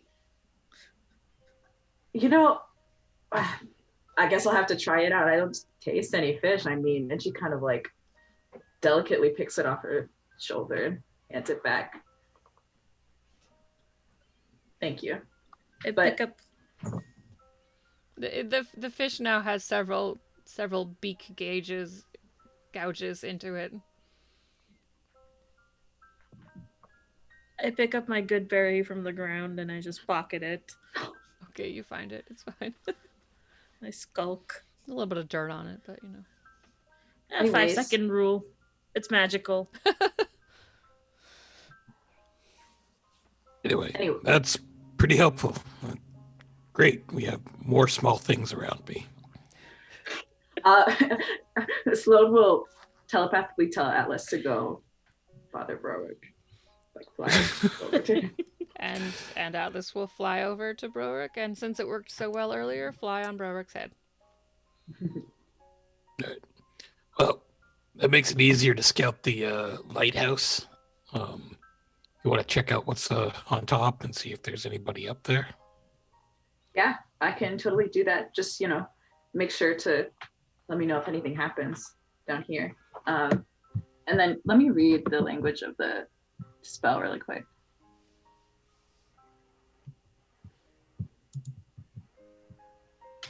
Okay, so I think it's within 100 feet. You can see through it, but then when it's farther away, you can't. Yeah, so I'd like to send Atlas up to the lighthouse to just fly around, see if there are any windows or anything that he can like peek in and look at. Sure. So you go into the Atlas vision, Mm-hmm. and you see the world now through the eyes of your falcon. And at first, you see down into Brewick's hair, and then Atlas launches up and flies up. He, what are the pronouns for Atlas? Have you given that any thought? I think well, I mean technically it's like not even a person; it's like a fake creature. But Yeah. like he. Then he will do a couple of little short or small loopies around, like he's sort of stretching his wings, and then glides over, follows the rest of the path up to this lighthouse, and does a little sort of wide circle around the lighthouse, and then goes down lower. And as you see it goes lower on the little sort of pass around the lighthouse, you see the lighthouse door, which has been clearly ripped off of its hinges and is hanging just by one sort of little wooden chunk on the bottom. And on the above the door, because Atlas kind of is swooping around, and so has swooped past the door that's on his hinges, and then comes back around a little bit higher. And on the second pass, you see that on the side of the door, opposite to the side of where the hinges were smashed off, is just a big smear in bright white. And some sort of symbols, but the bird, is continuing to swoop. I'll ask him to kind of pause on the symbols. Like, do they look like arcane symbols or like something else? They are not. So he does have to kind of make another pass around, because the thing about falcons is that they glide, they can't hover. So on another pass around the lighthouse, and I'll send it to you. They are not symbols that you recognize, and they are not particularly complex, because they're made with white smears. You're not sure if it's paint or chalk or what. Okay. And then the lighthouse, it has like the door, and then does it have just the window like on the top, or it doesn't have anything like in between? It's just a tower. It is just a tower on the bottom, and there are a couple of, because clearly like there's stairs to get up it, and it looks like at a couple of different levels there's like a little like porthole door, probably just to look out as someone's going up and keep checking out. And then there's the very top of the lighthouse, which has whatever the apparatus is. You don't know all that much about lighthouses, but the big sort of open area with the apparatus that actually shoots out the light. Okay. So as Atlas is kind of gliding around, and Sloane's eyes are like rolled back in her head, and she can't like see or hear anything, she'll kind of be like, "Oh, okay," and she'll start describing. She'll like describe out loud, like, "Okay, it looks like the door has been ripped off, and it's kind of hanging, and there's these weird symbols. Something's going on." And then she'll call Atlas back. And he comes back. Yeah, and she'll just like fully describe everything that she saw. Was there anybody in the lighthouse that your bird could have seen? Atlas didn't see anybody like through the door or anything? No, but it was sort of dark inside. All right. Well, got two places to search: this lighthouse and that shack over there. Do you want to have Atlas check out the shack too, or do you want to No, just go over there ourselves? could just go over there ourselves later, but let's check the lighthouse first, because Folks, there's someone coming up the road. And you all see a little bit sort of further down the road, there are some people coming up the road. From this vantage point, you can't really tell that much about them, just that there's maybe 4 or 5 people. I jump down and rush forward. God. I was gonna say, are we like out and on a field or in the open, or is there anything we could like stand beside or behind? You could, nip over and sort of like stand behind the shed.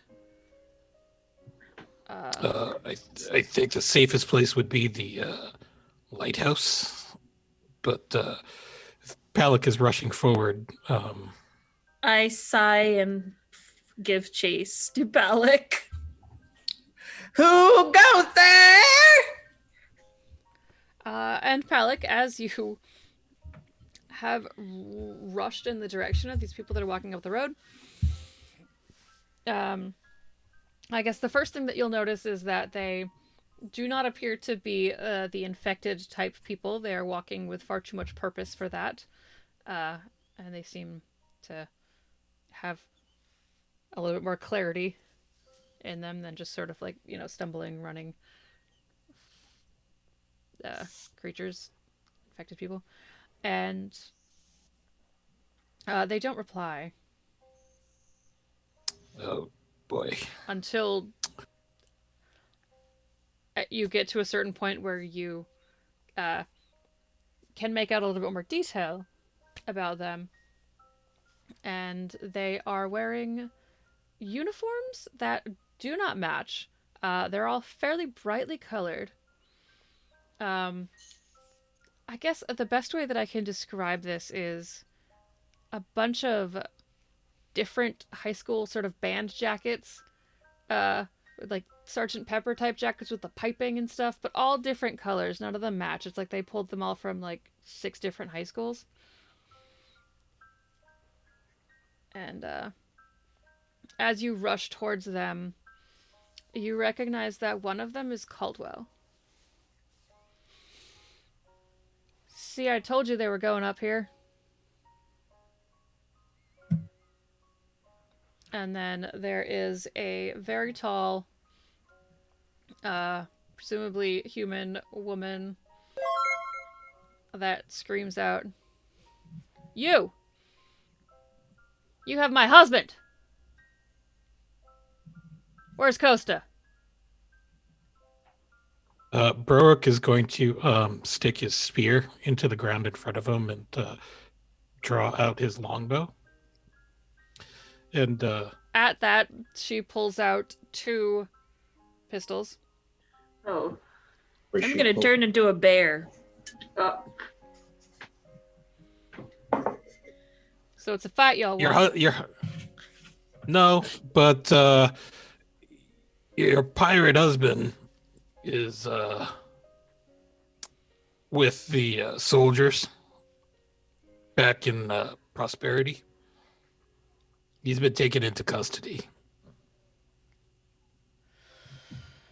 And I just growl to sort of back up Brooke, like a guard dog, like. And the woman, who I definitely did not intend to use the Nelly voice for, does not say y'all. Just cocks both of the pistols, points them at the bear. Well, you're gonna help us get him back. And We're that's a where little we're gonna busy. end tonight. It was 10:52. Oh, gracious. With the mystery of the lighthouse and this obnoxious scuffle. Dear. And that was episode 3 of On Prosperous Winds. I'm Ren. I'm gonna toss us over to Miriam. Give us your Twitter handle, media handle, any projects you want to pitch out at this juncture? Sure. So I'm Mariam, and you can find me on Twitter at media_junkie.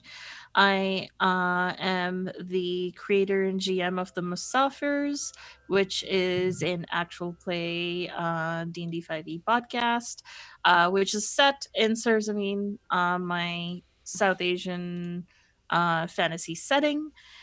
In addition, last Friday, a mass game that I'm a player in dropped on Roll to Play Network, which is called Powered by the Players. And the new that was our session 0 player intro, and our first episode is actually going to drop this Friday. So I'm super excited for that. Awesome. I forget which order the overlay goes in. Anino. Hey everyone, my name's Anino. You can find me on Anino Gaming on Twitter. I've actually got a game every day this weekend, starting on Friday night. Got a Cyberpunk Red game over on the Wandering DM channel. And then Saturday, I will be in the other doc channel, who just rated. Yeah, I was just about to thank them on- for rating. and that will be for the Invisible Sun campaign that I'm in. That's weekly at 8 p.m. Eastern Standard Time. And then on Sunday, I'll be on a new stream, also on the Other Doc channel at 7 p.m. called Ghosts of Saltmaw. It's a combination of Ghosts of Saltmarsh and the Dark Matter setting, written by Mage Hand Press. So That's cool. busy weekend. You can find more information over at my landing page, which is aninogaming.com. And please introduce your cat, who very much wants to be in the shot. Oh, that is Mayday. Mayday. Aw. I love stream cats. Stream cats make my day. I don't have any cats because I have a bird, and that'd be a bad scene. Suze. Yeah. Hi, I'm Suze. You can follow me on Twitter at Santa_K. And I'm also on the Welcome to the Party Discord. I recommend joining if you can. It's a fun time. Don't really have any other shows to plug or anything like that. Yeah, but I was playing Simone, the elf, wizard, cleric, multi-class setting. And Dino. I'm Dino. I'm kind of on Twitter still, but not really. So, yeah. I don't really do much. Yeah.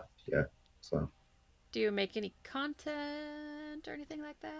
Not for public consumption at the moment. Okay. Yeah. I partially knew the answer to that, but I wasn't sure if it was for public consumption yet. So, all right. Eventually. Eventually. 4. France. Hello. Hi. My name is Four, and I am making a game for tabletop role-playing people called 4 Minutes. It is somewhat ready. I just need to make the whole PDF make things. So follow me on Twitter at On the Forefronts if you'd like to see that. I also have an Animorphs hack of Blades in the Dark if you want to check that out as well. And I'll be having an Out of the Abyss show here at Welcome to the Party, but not streamed. We'll be putting it out on YouTube, and that should be a lot of fun. I've got other things going on. I'm a horse groom, so you'll see various horse updates on my Twitter as well if you'd like to figure out what's going on with the greatest university ever to have horses. Scat. What, Zoe? I'm just staring at Anino's cat, and I'm so happy right now. Oh no, there's What? 2 stream cats. Stream cats. Look at the beans. I'm done. I see it. All right, I'm Ren, and I just mostly successfully did my first test stream last night for my new Twitch channel, make_believe_, And it is a Twitch channel that is about commingling TTRPG people and LARPers. Because, yeah, I'm that nerd. So I have an interview talk show every Tuesday at 8 p.m. called Tales of Make Believe. And we're going to be interviewing LARPer nerds about their adventures, how to start LARPing, tips, tricks, theory crafting, etc. Uh, and eventually we're going to move towards the other side of things, getting LARPers into TTRPG streaming. And just a lot of cool mingling. So that's my big sort of passion project right now, is getting my LARP friends to start playing TTRPGs and getting my TTRPG friends to start LARPing, because we're all the same sort of nerds. There's just costumes or not. So, yeah. And was just announced today, starting the first week of February, I am joining the cast of Shenanigans over on Nerdsmith, which is Tuesdays at, gosh, it starts at like 11 my time. It's real late. But yeah, so that's cool. I want to thank Other Duck for rating us, Michael Wayne for throwing us bits, all of the awesome patrons of this channel. And if you want to talk about this game or talk about anything else, most of us are over on the Discord, and we like to talk, so find us. And while you are part of the Welcome to the Party family, why don't you join us on Friday for A Storm of Four? It's a D&D story DM'd by the awesome Throck Plays, who's the founder of Welcome to the Party. And Saturdays is a game that I help produce about Neverland, which is run by Super Dylan, and she's awesome. So, we're gonna raid. Who are we gonna raid, Miriam? We are raiding Cipher of Terror. Oh, that's so cool!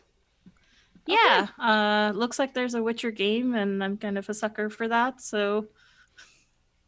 That song is Hey. instantly back in my head now. Alright, so I got the command going. We should be ready to raid in about 5 seconds. Okay, thank you so much. No worries. And off we go. Raid! Bye, everyone!